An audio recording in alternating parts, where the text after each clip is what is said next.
Okay, so this is NEET test series. सो इसको हम क्वेश्चन सॉल्व करेंगे। जो जो क्वेश्चन मैंने बना रखे हैं कुछ अल्कोहल फिनोल ईथर से, उनको मैं क्विकली सॉल्व करूँगा। तो आप खुद भी ट्राई कर सकते हैं वीडियो को पॉज करके। ठीक है, so पहला सवाल आपका है कि करेक्ट स्टेटमेंट रिगार्डिंग अल्कोहल। आपके पास एक गिवन अल्कोहल है, इसके रिलेटेड आपको करेक्ट स्टेटमेंट बताना है।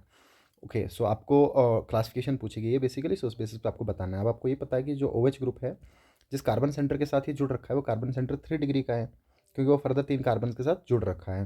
सो इसका मतलब ये होगा कि ये 3 डिग्री अल्कोहल है। So this is tertiary, right. So अगर ये टर्शरी है तो सेकंड ऑप्शन तो हमने कट कर दिया, एलिमिनेट कर दिया। अब उसके बाद क्योंकि ओ एच ग्रुप जिस कार्बन के साथ जुड़ रखा है वो sp3 हाइब्रिडाइज्ड है, और इसके नेक्स्ट वाले में पाई बॉन्ड प्रेजेंट है, sp2 हाइब्रिडाइज्ड कार्बन है, और मोर ओवर एलिफेटिक भी है। सो इसका मतलब ये होगा कि आपके पास एलाइलिक अल्कोहल देखने को मिलेगा। So this is allylic and tertiary. So allylic and tertiary option D आपको देखने को मिलेगा। सो इसका ऑप्शन होगा, करेक्ट ऑप्शन होगा option D. The second is the intermediate formed during from the given alcohol when subjected to acidic dehydration. Okay, ये जो आपके पास गिवन अल्कोहल है, अगर इस अल्कोहल का आप हाइड्रोलिसिस कर लो, नॉट हाइड्रोलिसिस सॉरी, डिहाइड्रेशन अगर आप कर लो, डिहाइड्रेशन, सो दैट मीन्स आपको इसको H2SO4 के साथ ट्रीट करना पड़ेगा। अब जब H2SO4 के साथ आप इसको ट्रीट करेंगे तो आपको कुछ भी नहीं करना है। H2SO4 is a very good dehydrating agent, तो आपका OH वाटर के फॉर्म में हटेगा और कार्बोकेटाइन जनरेट होगा। सो यहाँ पे CH3, this is also CH3, and to this carbon centre we have a positive charge that is carbocation. Then we have CH double bond CH, और यहाँ पे आपको फिनाइल ग्रुप देखने को मिलेगा। Now this carbocation is stabilised by inductive. ठीक है, inductive इसको स्टेबलाइज करेगा, लेकिन मोर एवर इससे डोमिनेटिंग फैक्टर जो इसको स्टेबलाइज करेगा वो आपका रेजोनेंस है। ये जो साथ में पाई बॉन्ड आपको देखने को मिल रहा है, ये पाई बॉन्ड इसको रेजोनेट करके स्टेबलाइज करने की कोशिश करेगा। ठीक है, स्टेबलाइज कर देगा। तो इसका मतलब ये होगा कि आपका कार्बोकेटाइन जनरेट होगा, और साथ साथ में पॉजिटिव चार्ज को स्टेबल करने वाला आपका रेजोनेंस फैक्टर लगेगा। रेजोनेंस आपका इसको ये कर देगा, स्टेबल कर देगा। सो इसका करेक्ट ऑप्शन होगा option B, that is carbocation and resonance, not carbanion. Carbanion तो नहीं होगा। बाकी ऑप्शन आपके मैच नहीं करेंगे, आप इसलिए देख सकते हो। Okay, third is the general formula of alcohol. सीधा सीधा मेमोरी बेस्ड सवाल है। आप चाहो तो किसी एक अल्कोहल को कंसिडर करके उस पर ये फॉर्मूला बिठा के भी आप फॉर्मूले तक पहुंच सकते हो। ठीक है, सो जो जनरल फॉर्मूला एल्कोहल्स का आपको देखने को मिलेगा, दैट इज CnH2n+1OH। ओके, जो एल्केन्स आपके होते हैं उनका जनरल फॉर्मूला रहता है CnH2n+2। आपने एक हाइड्रोजन कम करके आगे OH की फॉर्म में लिख दिया, तो अगर एक हाइड्रोजन कम करके OH की फॉर्म में लिख दिया तो पीछे आपका बच गया CnH2n+1 और साथ में O लगा दिया। So this is the general formula of alcohol. तो next is match the column. आपको लिस्ट 1 लिस्ट 2 के साथ मैच करना है। मैंने कुछ अल्कोहल बना रखे हैं और उनके सामने उनके नाम लिख रखे हैं, कॉमन नेम्स लिख रखे हैं, आपको बस मैच करना है। आपको ये पता है जो पहला वाला आपका है ट्राई हाइड्रिक अल्कोहल है, and trihydric alcohol is glycerol. So इसका मैच हो जाएगा आपका, ये आपका मैच कर जाएगा ग्लिसरॉल के साथ। ठीक है, सो पहला वाला ग्लिसरॉल के साथ मैच करेगा। अच्छा, सेकेंड वन आपका is isobutyl alcohol, right. So this is 1 2 3 4 isobutyl alcohol, isobutyl. The third one, तीसरा वाला आपका कौन सा मिलेगा आपको? तीसरे वाले में आपको सेकेंडरी ग्रुप देखने को मिला, बिल्कुल सही। सो तीसरा वाला आपका सेकेंडरी ब्यूटाइल अल्कोहल होगा, this is secondary butyl alcohol. और जो डी आपको मिलेगा this is simply ethylene glycol. So D is ethylene glycol. Okay, उसके बाद है कि कितने सिग्मा पाई बॉन्ड और लोन पेयर आपको देखने को मिलेंगे एम क्रिसोल में। ठीक है, थोड़ी सी जगह बना लेता हूँ, एक सेकेंड।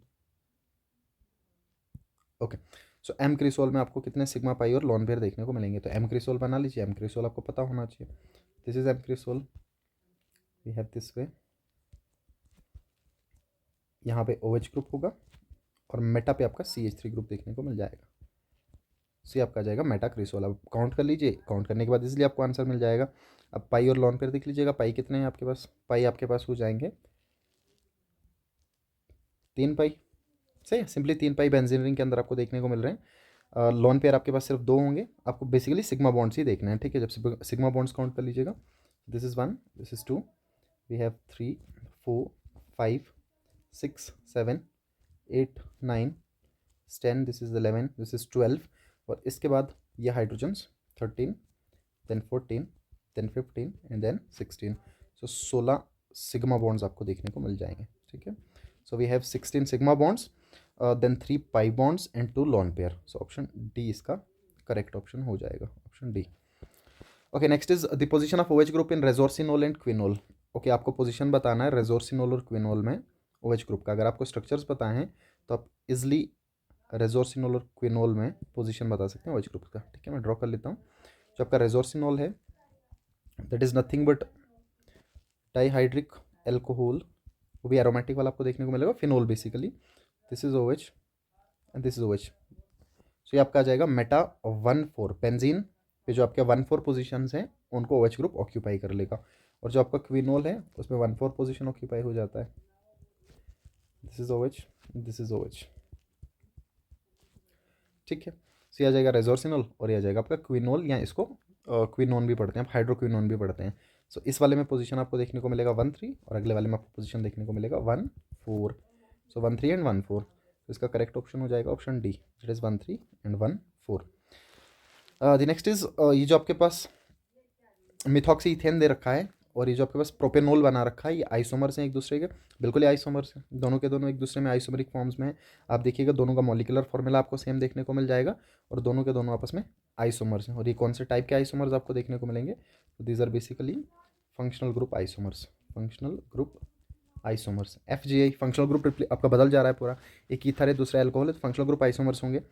अच्छा, स्टेटमेंट सेकंड कहता है कि दोनों का मॉलिकुलर फॉर्मूला सेम है and are metamers to each other. नहीं, मेटामर्स नहीं होंगे, मेटामर्स में सिर्फ एल्काइल ग्रुप्स बदले जाते हैं पॉलीवेलेंट फंक्शनल ग्रुप के साइड पे, दो ये फंक्शनल ग्रुप आइसोमर्स हैं। तो स्टेटमेंट सेकंड इनकरेक्ट है और स्टेटमेंट वन करेक्ट है, मैच कर लीजिए अपने हिसाब से। तो next is correct IUPAC name of the given compound. अच्छा, जो आपके पास गिवन कंपाउंड है, गिवन कंपाउंड में आप देखेंगे आपके जो साइड ग्रुप देखने को मिल रहे हैं, we have nitro group, then ethoxy group and then methoxy group. ठीक है, अब इन तीनों के साथ साथ में आपको एक डबल बॉन्ड भी देखने को मिल रहा है साइक्लिक रिंग में, और ये डबल बॉन्ड का प्रायोरिटी इन सबसे ज़्यादा होगा। ठीक है, तो मैं डबल बॉन्ड से स्टार्ट करूँगा नंबरिंग और उसके बाद मैं लोकेशन नंबर देखना चाहूँगा, लोकेंट रूल देखूंगा। तो अगर मैं यहाँ से स्टार्ट कर लूँ, लेट से मैं इसको 1 कर दूँ, इसको 2 कर दूँ, तो पहला ग्रुप मेरा 3 पोजीशन पे आ जाएगा, उसके बाद 4 पे आ जाएगा और उसके बाद 6 पोजीशन पे मिलेगा। अगर इसके हिसाब से मैं ना चल के यहाँ से चलना चाहता तो फिर आपका ग्रुप एक 3rd नंबर पे मिलता, उसके बाद आपका 5 नंबर पे मिलता, तो वो लोकेशन नंबर थोड़ा बड़ा हो जाता। सो ये करेक्ट इसका नंबरिंग देखने को मिलेगा आपको।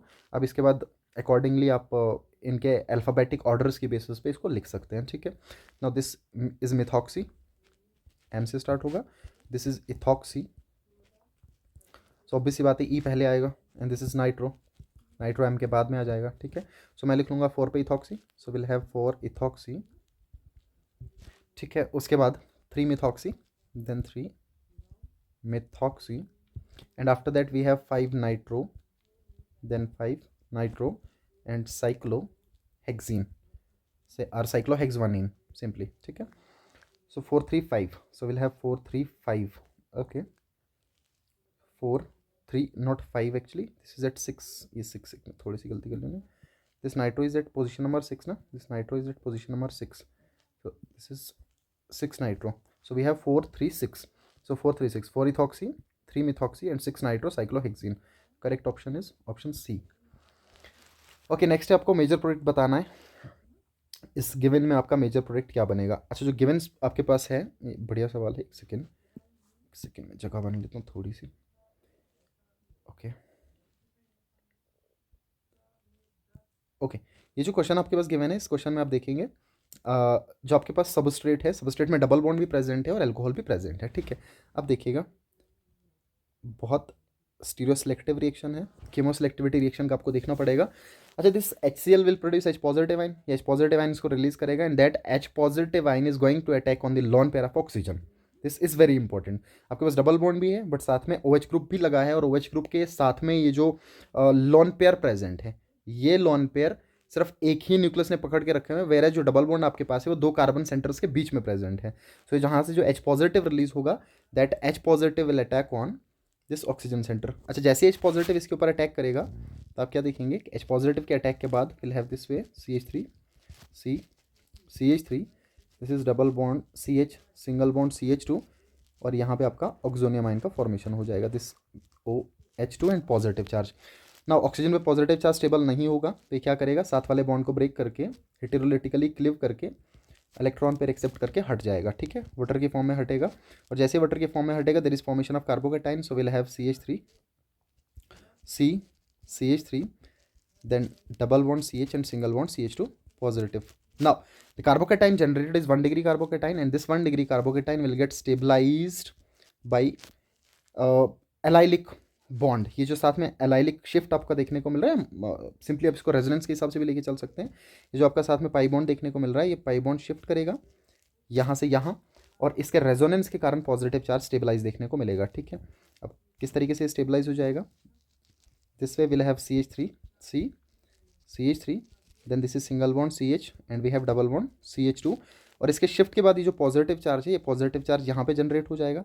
जैसे ये पॉजिटिव चार्ज यहाँ पे जनरेट होगा, एक तो इसको रेजोनेंस ने स्टेबलाइज किया, मोर एवर रेजोनेंस की स्टेबलाइजेशन की वजह से ये जो कार्बोकेटाइन रीअरेंज होकर बना, दिस कार्बोकेटाइन इज 3 डिग्री, ये कार्बोकेटाइन आपका 3 डिग्री का होगा। ठीक है, और ये कार्बोकेटाइन ज़्यादा स्टेबल होगा, तो ये इक्विलिब्रियम इस तरफ ज़्यादा शिफ्ट होगा। सो इक्विलिब्रियम फॉरवर्ड शिफ्ट होगा, 3 डिग्री में रहना चाहेगा।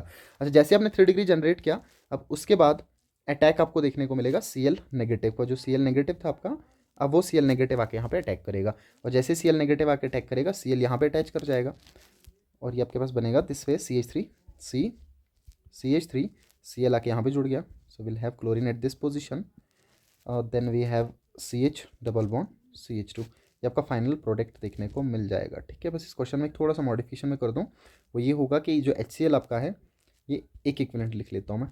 ठीक है, अगर ये एक्सेस में होता तो फिर क्या कर लेता, ये डबल बॉन्ड पे आके फिर से अटैक करके मार्कोनिकॉफ से एडिशन कर लेता, इलेक्ट्रोफिलिक एडिशन कर लेता। ठीक है, बट ये मॉडिफिकेशन कर लिया मैंने कि एक इक्विवेलेंट आपके पास गिवन है। ठीक है, सो अगर एक इक्विवेलेंट आपके पास गिवन है तो कुछ इस तरीके से आपका रीअरेंज प्रोडक्ट देखने को मिल जाएगा। ठीक है, अब किस वाले ऑप्शन में मैच कर लीजिए, आपको डबल बॉन्ड को नहीं रिड्यूस करना, ऑप्शन बी में दिख रहा है आपको क्लियरली, ये ऑप्शन बी में आपको देखने को मिलेगा। ठीक है, Cl यहाँ पे जोड़ रखा है और ये डबल बॉन्ड आपने रिड्यूस नहीं किया है, this will be the final product. और ये इसलिए फाइनल प्रोडक्ट होगा क्योंकि स्टेबल कार्बोकेटाइन के थ्रू जा रखा है, प्लस साथ साथ में एक बहुत कीमियो सेलेक्टिव रिएक्शन भी है कि आपका H पॉजिटिव ऑक्सीजन के लोन पेयर पे पहले अटैक करेगा, ना कि डबल बॉन्ड पे। ठीक है, this will be the final product. Okay, the next is आपके पास एल्कोहल दे रखा है, फिनॉल दे रखा है और ईथर दे रखा है। अब मैंने क्या कर रखा है, इनके बॉन्ड एंगल्स को अल्फा बीटा गामा से रिप्रेजेंट कर रखा है, और आपको बताना अल्फा बीटा गामा का ऑर्डर क्या बनेगा। ठीक है, अब ये मेमोरी बेस्ड सवाल है, फिर से अगर आपको चीज़ें ध्यान में है तो आप इसलिए आंसर कर सकते हो। अच्छा, ये जो आपका गामा बॉन्ड है, दैट इज ईथर्स के केसेस में, ईथर्स के केसेस में ये जो बॉन्ड आपको देखने को मिलेगा, ये आपको देखने को मिल जाता है 111 पॉइंट, उसमें गामा लिख लेता हूँ यहाँ पे, दिस इज़ 111.7 NCERT के अकॉर्डिंग। अगर मैं इसका एग्जैक्ट वैल्यू लिख लूँ, so this will be 111.7 more ever. आप इसको इस तरीके से भी समझ सकते हैं क्योंकि वैल्यू तो पूछा नहीं है। ईथर के केस में ऑक्सीजन के दोनों तरफ बहुत बल्कि ग्रुप लगे हैं, जिसके कारण रिपल्शन ज़्यादा देखने को मिलेंगे और आपका बॉन्ड एंगल इंक्रीज कर जाता है। ठीक है, रिपल्शन के कारण बॉन्ड एंगल ज़्यादा हो जाएगा, ठीक, क्योंकि स्पेस में फैले हुए ग्रुप हैं, और इतने ज़्यादा स्टीरिक रिपल्शंस की वजह से बॉन्ड एंगल आइडियल एंगल से डिविएट कर जाता है। सो 111.7 आ जाएगा। अच्छा, फिनॉल के केस में आपका एक बेंजीन रिंग साथ में जुड़ रखा है, और ये भी बहुत बल्कि ग्रुप होगा, इसके पास बहुत सारे इलेक्ट्रॉन्स हैं। सो स्टीरिक रिपल्शंस की वजह से यहाँ पे भी बॉन्ड एंगल आपका आइडियल टेट्राहेड्रल से इंक्रीज कर जाता है, लाइक आइडियल टेट्राहेड्रल के बराबर ऑलमोस्ट आपको देखने को मिल जाता है। बीटा जो आपको मिलेगा दैट इज़ 109 डिग्री, राइट। और पहले वाले केस में जो आपको देखने को मिल रहा है, पहले वाले केस में आपको इससे भी कम मिलेगा, क्योंकि मिथाइल ग्रुप उस फिनॉल की फिनाइल के कंपैरिजन में उतना बल्कि नहीं होगा। तो यहाँ पे जो अल्फा आपको देखने को मिल रहा है दैट इज़ 108.9, बट 0.1 का अंतर है, सिर्फ ध्यान में रखना, सिर्फ 0.1 का अंतर है। सो कुल मिला के जो गामा है सबसे ज़्यादा होगा, बीटा उससे कम होगा और अल्फा उससे कम होगा। सो इसका जो करेक्ट ऑप्शन बैठेगा that is gamma then beta then alpha. So option B इसका करेक्ट ऑप्शन होगा। Okay, next is the intermediate formed in the second step of given reaction. अच्छा, आपके पास एक रिएक्शन गिवन है जहाँ पे आप देख पा रहे हैं वाटर का एडिशन किया जा रहा है बेसिकली H2SO4 की प्रेजेंस में। So this is nothing but electrophilic addition, right. That is reaction का नाम अगर मैं लिखना चाहूँ, this is acidic hydration, this is acidic hydration, water का एडिशन एसिड की प्रेजेंस में, this is acidic hydration which is a type of electrophilic. So this is basically electrophilic addition reaction, right. जो भी बच्चा अच्छे से इस चीज़ को पढ़ रहा है उसको ये पता है electrophilic addition reaction. Mostly alkenes के केसेस में जो मेजॉरिटी में रिएक्शंस आपको देखने को मिलते हैं वो इलेक्ट्रोफिलिक एडिशन होते हैं, और जितने भी इलेक्ट्रोफिलिक एडिशन रिएक्शंस आप देखोगे एल्कीन्स के केसेस में, वो मेजॉरिटी में, मेजॉरिटी बता रहा हूँ मैं फिर से, वो मेजॉरिटी में, नॉट ऑलवेज बट मेजॉरिटी में, वो आपके कार्बोकेटाइन मैकेनिज्म के थ्रू प्रोसीड करते हैं। सो कार्बोकेटाइन मैकेनिज्म के थ्रू ऑपरेट करते हैं, ठीक है। सो कार्बोकेटाइन का फॉर्मेशन इंटरमीडिएट आपको देखने को मिलेगा। सो इस सवाल में यही पूछ रखा है कि जो इंटरमीडिएट आपको बनेगा सेकंड स्टेप में वो क्या होगा। अच्छा, अब आपको पूरा मैकेनिज्म अगर ध्यान में हो, एक सेकंड में इसको थोड़ा साइड पे करके लिख लेता हूँ। अगर आपको पूरा मैकेनिज्म ध्यान में हो इसका, आप देखेंगे कुछ इस तरीके से प्रोसीड करता है। ओके, इस रिएक्शन को अगर आप मैकेनिज्म के थ्रू देखना चाहें, देखिए पहले स्टेप में आपको क्या देखने को मिलेगा, इसको ध्यान से समझिएगा। जब आप एसिडिक हाइड्रेशन कर रहे हैं, ठीक है, सेकंड स्टेप पूछ रखा है तो ध्यान में रखना, सेकंड स्टेप पूछ रखा है आपको, पहला स्टेप नहीं पूछा है, ठीक है। 2 कार्बोकेटाइन तो बनेगा, बट आपको सेकंड स्टेप वाला इंटरमीडिएट पूछ रखा है, ठीक है। बढ़िया सवाल है, एनसीईआरटी का है, पूरा का पूरा एनसीईआरटी से बना रखा है मैंने।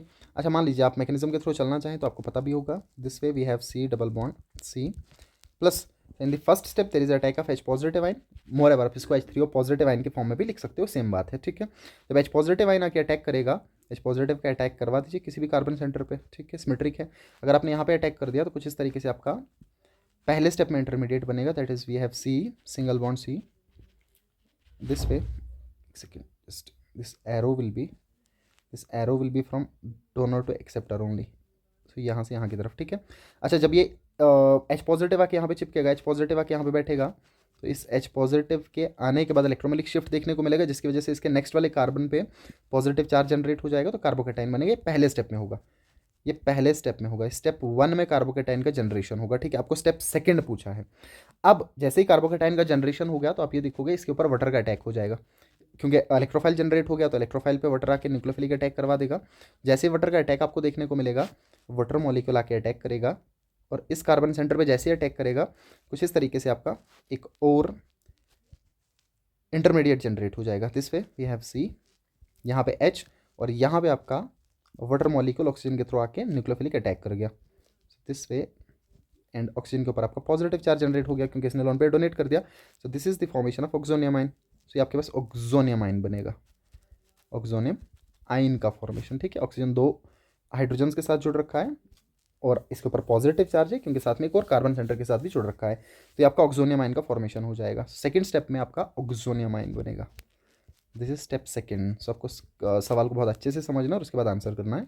सो इसका जो सही आंसर होगा वो होगा oxonium ion, that is option B. So option B इसका करेक्ट होगा, right. Okay, the next is, ये जो आपके पास रिएक्शन दे रखा है इसके रिगार्डिंग आपको करेक्ट स्टेटमेंट्स बताने हैं, ठीक है। बताइए, रिएक्शन जो आपके पास दे रखा है आप सिंपली देख पा रहे हैं, this is nothing but hydroboration oxidation. So this is simply hydroboration oxidation, में HBO लिख लेता हूँ। अच्छा, hydroboration oxidation goes against anti mark rule, ये आपको पता है, और अगर एंटी मार्क रूल के अगेंस्ट जाएगा तो आप ये देखेंगे कि आपका डबल बॉन्ड था, और इस डबल बॉन्ड को हटा के जब आपने वाटर का एडिशन किया अगेंस्ट मार्कोनिकोफ रूल, तो आपका नेगेटिव पार्ट वहाँ पे जुड़ा होगा जहाँ पे हाइड्रोजन ज़्यादा रहे होंगे। सो कुल मिला के आपका नेगेटिव पार्ट यहाँ पे जुड़ा होगा, ये आपके पास बना होगा, ये फाइनल प्रोडक्ट आपके पास रहा होगा, ठीक है। अब 1 बाय 1 स्टेटमेंट पढ़ लेते हैं, ऑप्शंस पे पहुंच जाएंगे। That is the addition of water occurs in a way opposite to Markovnikov rule, बिल्कुल सही बात है, एनसीईआरटी की लाइन उठा रखी है मैंने कि मार्कोनिकोफ रूल के अगेंस्ट एडिशन होगा, पहला ऑप्शन सही है। अच्छा, उसके बाद कहता है कि जो बोरॉन अटैच होगा वो sp2 कार्बन सेंटर के साथ carrying greater number of hydrogen atoms, ठीक है। तो बिल्कुल सही बात है, जब कभी भी आप इसके मैकेनिज्म के थ्रू चलेंगे, इसमें एक साइक्लिक 4 मेंबर का रिंग या साइक्लिक 4 मेंबर का ट्रांजिशन स्टेट देखने को मिलता है, और आपका बोरॉन एटम उस कार्बन के साथ अटैच होता है, उस sp2 कार्बन से सेंटर के साथ अटैच होता है, जिसमें greater number of hydrogen atom आपको देखने को मिल जाएंगे। यही मार्कोनिकोफ रूल है, यही मार्क रूल है। बस मार्क रूल में आप डायरेक्टली नेगेटिव वाली चीज़ को ऑपरेट करके चलते हैं कि OH नेगेटिव, लेकिन आप मैकेनिज्म में जाएंगे तो OH नेगेटिव से पहले आपका BH3 अटैच होगा, जिसमें से जो बोरॉन एटम आपका है वो बोरॉन एटम डबल बॉन्ड के उस कार्बन के साथ जाके अटैच हो जाता है, जिसमें नंबर ऑफ हाइड्रोजन एटम्स ज़्यादा होंगे, ठीक है। तो ये बात भी बिल्कुल सही है, ऑप्शन सेकंड भी सही है। This reaction mentioned is known as hydroboration reduction, नहीं, गलत बात है, this is wrong, this is not hydroboration reduction, this is hydroboration oxidation. So boration करने के बाद, हाइड्रोबोरेशन करने के बाद आपका ऑक्सीडेशन किया जा रहा है एल्कलाइन मीडियम में by using hydrogen peroxide and not reduction, ठीक है। सो ऑप्शन सी आपका गलत हो जाएगा। अच्छा, उसके बाद डी आपके पास है, the product formed is named as. अच्छा, इस प्रोडक्ट का आपका नाम क्या देखने को मिलेगा? So this is basically 2 methyl cyclohexane 1-नोल। तो इसने लिखा 1 मिथाइल, 1 मिथाइल गलत हो जाएगा, क्योंकि अगर आप 1 मिथाइल लिखते तो आपने मार्कोनिकोफ रूल फॉलो किया, जो गलत हो जाएगा। सो ऑप्शन डी भी गलत होगा, राइट। अच्छा, उसके बाद है the product formed if the further treated with H2SO4 give back starting alkene. अगर आप इस पे H2SO4 इसके बाद लगाएं, तो अगर इस पे H2SO4 लगा दूं, बताइए H2SO4 लगाने के बाद यहाँ पे H पॉजिटिव का अटैक होगा, ये वाटर के फॉर्म में हटेगा, यहाँ पे कार्बोकेटाइन जनरेट होगा, और इस कार्बोकेटाइन को 1,2 हाइड्राइड शिफ्ट करके आप यहाँ पे जनरेट कर देंगे वापस ऊपर वाले जहाँ मिथाइल अटैच है, और जिसके बाद आप बेटा से हाइड्रोजन हटाने के बाद एल्कीन का फॉर्मेशन करेंगे, ठीक है। सो बिल्कुल आपके पास वापस वही चीज़ जनरेट होगी, वही एल्कीन जनरेट होगा जहाँ से आपने स्टार्ट किया था, सो ये बात सही है, आप इसको रिवर्ट कर सकते हैं H2SO4 के साथ ट्रीट करके बाद में, ठीक है। सो ये बात सही हो जाएगी आपकी। सो ऑप्शन ई भी सही होगा। सो इसका जो करेक्ट ऑप्शन हो जाएंगे आपके A B and E. So A B and E आपको दूसरे वाले में देखने को मिलेंगे, ठीक है। अच्छा, नेक्स्ट में आपको बोल रखा है कि आपको मेजर प्रोडक्ट को आइडेंटिफाई करना है इस पूरे सीक्वेंस रिएक्शन में, ठीक है। इसको थोड़ा सा जगह बना लेता हूँ।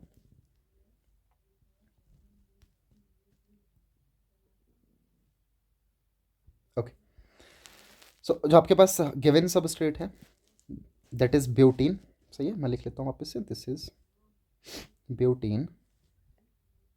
ये दे रखा आपके पास ब्यूटेन, ठीक है।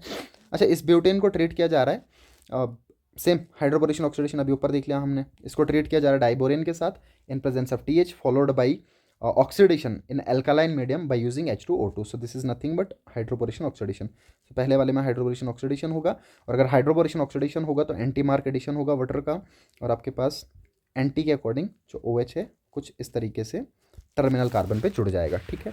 ये आपके पास बन जाएगा ए प्रोडक्ट। अच्छा, उसके बाद इस ए पे PCC लगाया जा रहा है। Now we know that this PCC is a very selective reagent. This is a very selective reagent, very very selective reagent, बहुत कीमियो सिलेक्टिव है। And it converts 1 degree alcohol to aldehyde and 2 degree to ketone. So अपने पास तो 1 degree aldehyde है, तो this CH2 जो आपका CH2OH है this will get converted into aldehydic group. So aldehyde group में कन्वर्ट करने पे आपका ये बन जाएगा C double bond O and H, और पिछले वाले कार्बन सेंटर सेम रहेंगे। So we have this way 1 2 3 4, right. Butanal बन जाएगा आपके पास। अच्छा, अब इस ब्यूटेन अल को, क्योंकि आपने 2,4-DNP देख लिया और ऊपर एल्डिहाइड दे रखा है, तो आपको इसको ट्रीट करना है 2,4-DNP के साथ। सो बेसिकली 2,4-DNP टेस्ट किया जा रहा है इसके बाद। अब जब इसको आप 2,4-DNP के साथ ट्रीट करेंगे, डेट इज 2,4-डाइनाइट्रोफिनाइल हाइड्रोजीन के साथ, which is this way Brady's reagent जिसको आप पढ़ते हैं। आपको हाइड्रोजीन बनाना है। हाइड्रोजीन में से एक हाइड्रोजन को कम कर दीजिए, और हाइड्रोजन को कम करने के बाद 2,4-डाइनाइट्रोफिनाइल बना दीजिए कुछ इस तरीके से, ठीक है। तो इस पे अटैक होगा। आपको पता है न्यूक्लियोफिलिक एडिशन होना है अलॉन्ग विद वाटर एलिमिनेशन, ठीक है। तो यहाँ से आपके 2 हाइड्रोजन्स और यहाँ से आपका ऑक्सीजन, इसको हटा दीजिए और इस पूरे पोर्शन को 2,4-DNP के पूरे पोर्शन को कार्बन डबल बॉन्ड के साथ में जोड़ दीजिएगा, ठीक है। तो कुछ इस तरीके से आपको देखने को मिलेगा। We have this C double bond, मैंने ऐसे बना दिया स्केल्टन, ठीक है। और यहाँ से इस पोर्शन को मैं जोड़ देता हूँ। तो पोर्शन आपका जाएगा N, और N के साथ में आपको मिलेगा NH, देन फिनाइल रिंग, और इस पे नाइट्रो ग्रुप 2 पे और 4 पे आपको SH देखने को मिल जाएगा। और यहाँ पे आपका हाइड्रोजन अटैच था, और इसके साथ में कुछ इस तरीके से आपका ग्रुप अटैच था, ठीक है। सो आपका फाइनल प्रोडक्ट होगा। अब ये फाइनल प्रोडक्ट किस वाले ऑप्शन में आप देख लीजिए। So we have C double bond N, इतना पहचान लीजिए कि कार्बन डबल बॉन्ड नाइट्रोजन है, ठीक है। So carbon double bond nitrogen आपको C में भी देखने को मिल रहा है, B में भी देखने को मिल रहा है। पहले वाले में नहीं है, कट कर दीजिए। लास्ट वाले में N डबल बॉन्ड N बना रखा है तो गलत है, ठीक है। अच्छा, उसके बाद बी और सी में से आप देखेंगे जो आपका बी वाला है, इस वाले में कितने कार्बन हैं? We have 1 2 3। ओके, इसमें 3 ही कार्बन सेंटर हैं, बट अपने पास तो सबस्ट्रेट में 4 कार्बन सेंटर गिवन थे, तो बी भी कट गया। और सी वाले में आपके 4 कार्बन सेंटर देखने को मिलेंगे। वी हैव 1 2 3 4, बिल्कुल 4 कार्बन सेंटर आपको देखने को मिलेंगे। सो ऑप्शन सी इसका करेक्ट होगा, ऑप्शन बी तो रॉन्ग हो जाएगा, ठीक है। सो ये फाइनल प्रोडक्ट होगा। ओके, द नेक्स्ट इज आपके पास एक कार्बोक्सिलिक एसिड गिवन है, और इस कार्बोक्सिलिक एसिड्स को मिथेनॉल के साथ ट्रीट किया जा रहा है। अब आपको पता है कार्बोक्सिलिक एसिड को मिथेनॉल के साथ ट्रीट किया जा रहा है, मोर एवर एसिडिक कंडीशन रहेगा आपका, ठीक है। तो आप बेसिकली एस्ट्रिफिकेशन कर रहे हैं, और एस्ट्रिफिकेशन करने के बाद आपके एस्टर्स का फॉर्मेशन होगा। तो मैं एस्टर्स बना लेता हूँ, किस तरीके से एस्टर बनेगा आपका। So we have this way, then C double bond O and CH3, ये एस्टर का फॉर्मेशन आपको देखने को मिल जाएगा, ठीक है। ये एस्टर बन जाएगा आपके पास। सिंपली इन दोनों को आपस में एस्टिफिकेशन करके मैंने ये बना दिया एस्टर। अच्छा, उसके बाद ये लाइन भी मैंने NCERT से उठा रखी है। ये बेसिकली एस्टर्स का जब आप रिडक्शन करेंगे, सो इन एस्टर्स का रिडक्शन किसी पर्टिकुलर रिएजेंट के प्रेजेंस में, आप पर्टिकुलर कैटलिस्ट के प्रेजेंस में आप करेंगे, तो आप ये देखेंगे जब ये एस्टर्स ब्रेक करते हैं, एस्टर्स में जब क्लीवेज होगा तो ये डिफरेंट एल्कोहल जनरेट करता है। This is one of the effective methods to generate alcohol, to form alcohol from the carboxylic acids. If we don't want use LiLH4, अगर आप LiLH4 का यूज़ करते हैं, अगर आप लिथियम एल्युमिनियम हाइड्राइड का यूज़ करते हैं, बहुत एक्सपेंसिव रिएजेंट होता है, NCERT की लाइन में लिख रखा होता है, ये बहुत एक्सपेंसिव रिएजेंट है। आप डायरेक्ट रिडक्शन करने के बजाय इसको सबसे पहले एस्टर्स में कन्वर्ट करें, और एस्टर में कन्वर्ट करने के बाद H2 लगा के कैटलिस्ट लगा लीजिए, जिसको आप हाइड्रोजेनोलिसिस भी कहते हैं। This step is known as hydrogenolysis. Hydrogen भी लगा रखा है, साथ साथ में लिसिस भी होगा, ठीक है। अब जब लिसिस करेंगे तो ब्रेक करके different mixtures of alcohol generate कर लेगा, ठीक है। आपको कुछ नहीं करना, 2 मोल एडिशन करना है हाइड्रोजन का। 2 मोल ऐड करेंगे, यहाँ से हटाऊंगा, एक हाइड्रोजन यहाँ पे आ जाएगा, so this will be CH3OH, और 2 हाइड्रोजन यहाँ पे और एक हाइड्रोजन ऑक्सीजन के साथ अटैच कर लीजिए। तो 2 हाइड्रोजन आपके यहाँ पे आ जाएंगे और एक हाइड्रोजन आपका ऑक्सीजन के साथ अटैच हो जाएगा। तो जो फाइनल प्रोडक्ट आपके पास बनेगा वो कुछ इस तरीके से, we have this way, CH2OH, right, ये बन जाएगा आपके पास, ठीक है। प्लस साथ में बनेगा CH3OH। सो ये आपके पास फाइनल प्रोडक्ट होंगे। अब ऑप्शंस के हिसाब से इसको मैच कर लीजिए। ऑप्शंस क्या दे रखे हैं आपके पास, तब both B and C are alcohol, ठीक है, सही बात है, दोनों के दोनों एल्कोहल हैं, ये दोनों के दोनों एल्कोहल हैं, बिल्कुल सही बात है। B and C are 1 degree alcohol, नहीं, ये वाला 1 डिग्री होगा, बट दूसरा वाला आपका कोई डिग्री का देखने को नहीं मिलेगा, ठीक है, इसमें कोई डिग्री प्रेजेंट नहीं है, ये तो गलत हो गया, सो बी कट गया। B is aldehyde and C is alcohol, नहीं, दोनों के दोनों एल्कोहल होंगे, ये भी कट गया, ठीक है। B and C are isomers to each other, no these are not isomers to each other, these are not isomers to each other, so only A option is correct, only A, so option third आपका सही होगा, only A option is correct, right. अच्छा, next आपके पास है identify the major product in a given sequence reaction. आपको इस given sequence reaction में मेजर प्रोडक्ट को आइडेंटिफाई करना है, ठीक है। देखिए किस तरीके से आप आइडेंटिफाई कर सकते हैं मेजर प्रोडक्ट को। आपके पास जो गिवन स्पीशी है that is ketone, this ketone is being treated with Grignard reagent. So ये एनसीईआरटी पे आपको मिलेगा, methods of preparation of alcohol में फ्रॉम ग्रिग्नार्ड रिएजेंट या फ्रॉम कार्बोनाइल कंपाउंड वाले टॉपिक्स में। सो आपको सिंपली क्या करना है, न्यूक्लियोफिलिक एडिशन करना है। बट इस सिंपली न्यूक्लियोफिलिक एडिशन करते टाइम दिस CH3 नेगेटिव को आप कहाँ पे अटैक करवाएंगे, CH3 नेगेटिव का अटैक आपको देखने को मिल जाएगा इस कार्बोनाइल सेंटर पे। ये बॉन्ड ऊपर शिफ्ट करेगा और इसके ऊपर नेगेटिव चार्ज आएगा जहाँ MgBr जुड़ जाएगा आपका, ठीक है, सिंपली। और उसके बाद आप हाइड्रोलिसिस कर रहे हैं, हाइड्रोलिसिस करने के बाद आपको पता है एल्कोहल जनरेट होगा। सो मैं सिंपली बना लेता हूँ, दिस इज CH3C, यहाँ पे आपका फिनाइल ग्रुप हो जाएगा, यहाँ पे आपका मिथाइल जनरेट हो जाएगा और यहाँ पे आपका OH आ जाएगा, ठीक है। अच्छा, उसके बाद कॉपर की प्रेजेंस में 573 केल्विन पे हीट किया जा रहा है जो आपके पास जनरेट हुआ alcohol, that is 3 degree alcohol. और जब कभी भी 3 डिग्री एल्कोहल्स को कॉपर की प्रेजेंस में हीट किया जाए तो आप देखेंगे 3 डिग्री एल्कोहल आपका डिहाइड्रेशन ना करे, डिहाइड्रेशन नहीं करेगा, सॉरी डिहाइड्रोजनेशन नहीं करेगा बल्कि डिहाइड्रेशन करेगा। So it will undergo dehydration. जो आपके 1 डिग्री और 2 डिग्री एल्कोहल होते हैं वो मोस्टली 1 डिग्री वाला एल्डिहाइड बना लेता है, 2 डिग्री वाला कीटोन बना लेता है, ठीक है। बट ये वाला जो आपका है ये डिहाइड्रेशन करता है और डिहाइड्रेशन करने के बाद एल्कीन जनरेट करता है, ठीक है। तो आप डिहाइड्रेशन करके एल्कीन जनरेट कर लीजिए।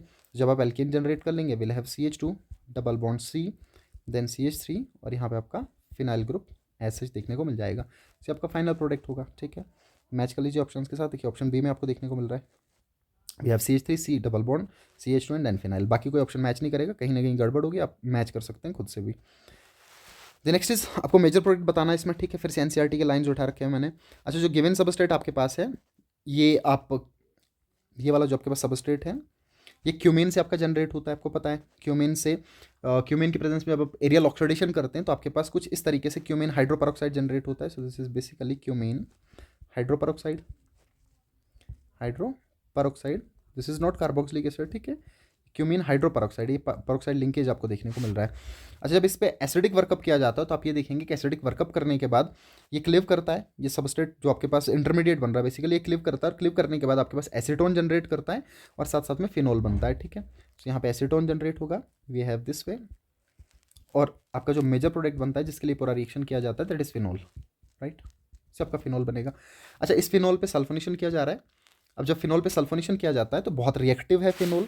फिनोल का रिएक्टिविटी या रिंग एक्टिवेटिंग पावर इतना खतरनाक है कि आपके पॉसिबल पोजीशंस जो भी ऑर्थो पैरा पोजीशन है वो ऑक्यूपाई हो जाते हैं। जब आपने सल्फोनेशन किया, सल्फोनेशन करने के बाद आपका जो SO3H है, जो सल्फोनिक ग्रुप आपका होगा that get attach to ortho position as well as para position. So SO3H यहाँ पे और SO3H यहाँ पे भी आपको देखने को मिल जाता है, ठीक है। अच्छा, इसके बाद आपने कॉन्सेंट्रेटेड नाइट्रिक एसिड लगा रखा है, सो नाइट्रिफिकेशन आपका सिंपली नाइट्रेशन होगा।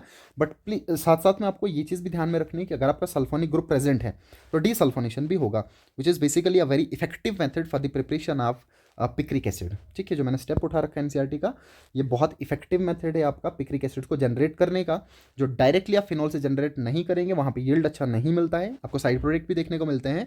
बट अगर आपको अच्छा यील्ड पिक्रिक एसिड का चाहिए तो आपको सबसे पहले इसको सल्फोनिक एसिड में कन्वर्ट करना पड़ेगा, इसका सल्फोनेशन करना पड़ेगा, नॉट सल्फोनिक एसिड, इसका सल्फोनेशन करना पड़ेगा। और सल्फोनेशन करने के बाद नाइट्रिक एसिड के साथ ट्रीट करके डीसल्फोनेशन और नाइट्रिफिकेशन साथ में करना पड़ेगा। तो यहाँ पे आपको देखने को मिलेगा डीसल्फोनेशन एंड नाइट्रेशन, नाइट्रो ग्रुप भी जुड़ेगा बट साथ साथ में आपका डीसल्फोनेशन भी हो जाएगा। ठीक है, मैंने यहाँ पे अटैच नहीं कर रखा, अंडरस्टूड है। ऑर्थो पोजीशन आपकी ऑक्यूपाइड है, आप चाहो तो ऑर्थो पे लगा सकते हो। अब हटा दीजिए उसको, NO2 ग्रुप आप ऑर्थो पैरा पोजिशन पे लगा दीजिए, तो ऑब्वियसली आपका पिक्रिक एसिड बनेगा। सो फाइनल प्रोडक्ट आपको हो जाएगा this way, that is 2,4,6 trinitrophenol. Picric acid का फॉर्मेशन देखने को मिलेगा। So we have picric acid as a major product. Okay, next is identify the final product. ठीक है, एक सीक्वेंस रिएक्शन फिर से आपके पास दे रखा, आपको फाइनल प्रोडक्ट आइडेंटिफाई करना है। बेंजीन डाइजोनियम सॉल्ट्स गिवन है, और बेंजीन डाइजोनियम सॉल्ट्स के सोल्यूशन को वार्म किया जा रहा है, और इनके सॉल्ट्स के सोल्यूशन को वार्म करने पर हाइड्रोलिसिस हो जाता है, और हाइड्रोलिसिस करने के बाद ये फिनॉल में कन्वर्ट हो जाते हैं। सही, ईजी है, ये अमीन्स में भी पढ़ते हैं आप, यहाँ पे method of preparation of phenols में भी पढ़ते हैं। अच्छा, इसके बाद इसको NaOH के साथ ट्रीट किया जा रहा है तो सॉल्ट बनेगा, क्योंकि फिनोल आपका एसिड है और NaOH बेस है। There is formation of phenoxide ion, so we have O negative Na positive simply, and then it is treated with CO2, so it will undergo electrophilic substitution, right? So this is basically electrophilic substitution, और electrophilic substitution के बाद acidic workup किया जा रहा है। so this reaction एक नाम आपका नेम से ये पूरा वाला, ये B से लेके C स्टेप आपका एक नेम रिएक्शन है, and this is known as Kolb's reaction basically, not electrolytic, sorry, Kolb's reaction, this is Kolb's reaction। Kolbe's electrolytic तो आपका कार्बोक्सिलिक एसिड में देखने को मिल जाता है। ठीक है ना, दिस इज कोल्ब्स रिएक्शन। ठीक है ना, ये कोल्ब्स रिएक्शन होगा, और कोल्ब्स रिएक्शन का जो फाइनल प्रोडक्ट आपको देखने को मिलता है दैट इज सैलिसिलिक एसिड। ठीक है, COH आपका ऑर्थो पोजीशन पे जाके अटैक करेगा, वहाँ से हाइड्रोजन को रिप्लेस कर देगा, यहाँ पे COH बनेगा, और लास्ट में एसिडिक वर्कअप करने के बाद ये वापस फिनोल में वापस OH में जनरेट हो जाएगा और रिवर्ट हो जाएगा। तो ये आपका जो फाइनल प्रोडक्ट होगा that is salicylic acid.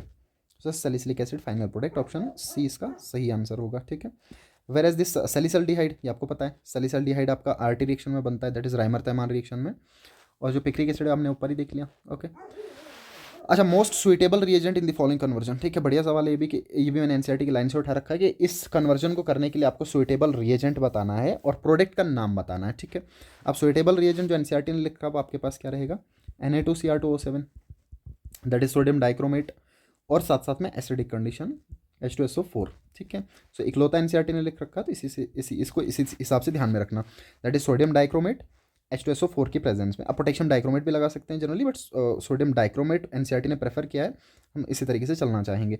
Sodium dichromate acidic condition में, अब सोडियम डाइक्रोमेट एसिडिक कंडीशन में तो 3 जगह पे दे रखा है, ऑप्शन 1 तो कट गया, बाकी तो हर जगह पे दे रखा है acidic condition acidic condition acidic condition.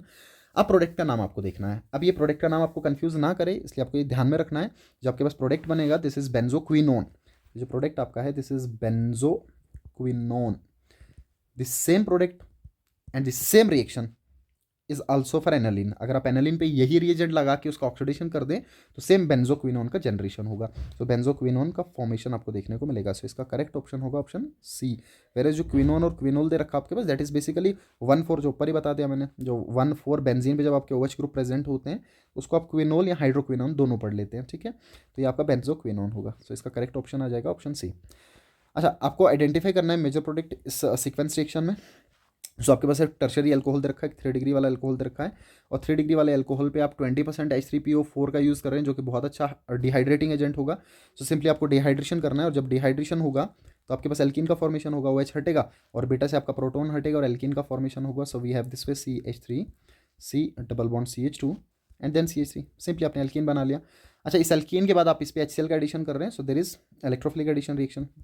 सो इलेक्ट्रोफिलिक एडिशन रिएक्शन किया जा रहा है, कार्बोकैटायन मैकेनिज्म मार्कोनिकोव एडिशन होगा, और जब आप मार्कोनिकोव से एडिशन करेंगे तो सिंपली आपके पास कुछ इस तरीके से फाइनल प्रोडक्ट बनेगा। We have this CH3 C CH3 and CH3, और यहाँ पे आपके आके Cl जुड़ जाएगा, मोस्ट स्टेबल कार्बोकैटायन के थ्रू रिएक्शन आपका चला जाएगा। ठीक है, सो आपके पास tert butyl chloride final product देखने को मिलेगा।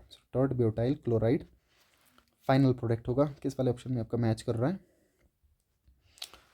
Option C। ऑप्शन C में मिल रहा है, एक second, tert butyl chloride. Okay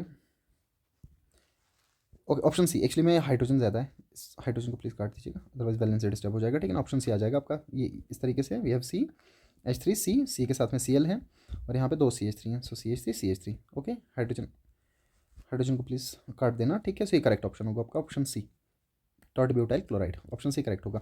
अच्छा, नेक्स्ट एक सीक्वेंस रिएक्शन आपके पास दे रखा है, NCERT से उठा रखा मैंने, ये भी आपको मेजर प्रोडक्ट बताना है। ठीक है, अब PCC आपको पता है, PCC is a very selective reagent and this PCC is used only to convert, remember this, only 1 degree alcohol to aldehyde and 2 degree alcohol, थोड़ा सा कंडीशन बढ़ा के ड्रास्टिक लगा के 2 डिग्री अल्कोहल को कीटोन में भी कन्वर्ट करता है, बट पर्टिकुलरली यूज़ किया जाता है 1 डिग्री अल्कोहल को एल्डिहाइड में कन्वर्ट करने के लिए, ठीक है। सो ये 1 डिग्री अल्कोहल को कन्वर्ट करेगा और एल्कीन को इफेक्ट नहीं करेगा। दिस इज सुपर इंपॉर्टेंट, ये एल्कीन्स को इफेक्ट नहीं करेगा। एल्कीन्स को इफेक्ट ना करते हुए ध्यान में रखिएगा, सिर्फ अल्कोहल को एल्डिहाइड में कन्वर्ट करेगा। सो ये वाले को इफेक्ट करोगे और इसको इफेक्ट नहीं करवाना है। सो डबल बॉन्ड आपका मेंटेन रहेगा। सो ऑप्शन सी, और ए तो कट गया, वैसे भी डबल बॉन्ड हटा रखा है। सो ये CH2OH आपका CHO में कन्वर्ट हो गया और डबल बॉन्ड सेम है, तो ऑप्शन डी आपका करेक्ट हो जाएगा, ठीक है ना। और ऑप्शन बी में क्या कर रखा है, CH2OH को एल्केन में रिड्यूस कर रखा है, तो गलत हो गया, ठीक है। ऑप्शन बी भी कट गया आपका, तो इसका करेक्ट ऑप्शन होगा option D. After that we have the number of pi bonds and lone pair of electrons present in picric acid, ठीक है। आप पिक्रिक एसिड का स्ट्रक्चर ड्रॉ कर लीजिए, आपको एकदम से आइडिया हो जाएगा। So we have this way picric acid OH, then nitro groups होंगे यहाँ पे। So we have N double bond O dative bond, then we have N double bond O dative bond oxygen. Similarly we have N double bond O and a dative bond on with oxygen, ठीक है। Pi bond match कर लीजिए, बाकी सब तो match कर जाएगा। आप देखिए पाई बॉन्ड कितने देखने को मिल रहा है आपको, 3 रिंग में देखने को मिलेंगे। Then we have 4, 5 and 6। So total number of pi bond आपको 6 मिलेंगे, तो एक ही ऑप्शन में देखने को मिल रहे हैं आपको।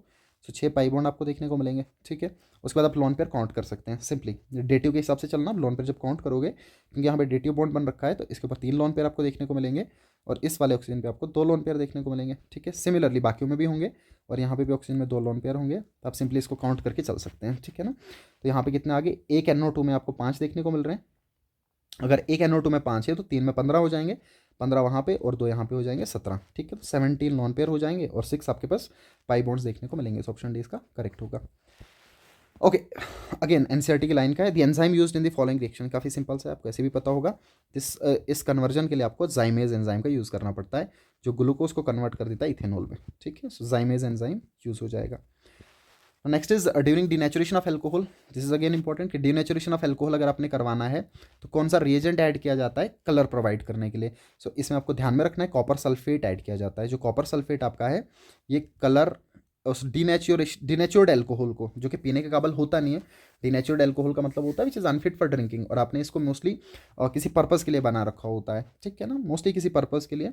सो एल्कोहल आपका वो जो it is unfit for drinking, तो इसमें कॉपर सल्फेट ऐड किया जाता है किस चीज़ के लिए, कलर देने के लिए। मोर एवर साथ साथ में इसमें पायरिडीन भी ऐड होता है। एक और चीज़ मैं लिख लूँ, इसमें पायरिडीन भी ऐड किया जाता है, और जो पायरिडीन है स्मेलिंग के लिए, स्मेल पायरिडीन, क्योंकि ये फॉल स्मेलिंग सबस्टांस खुद होता है, तो स्मेल के लिए इसमें ऐड किया जाता है आपका पायरिडीन। दोनों चीज़ें NCERT पे हैं, दोनों ध्यान में रख लीजिएगा।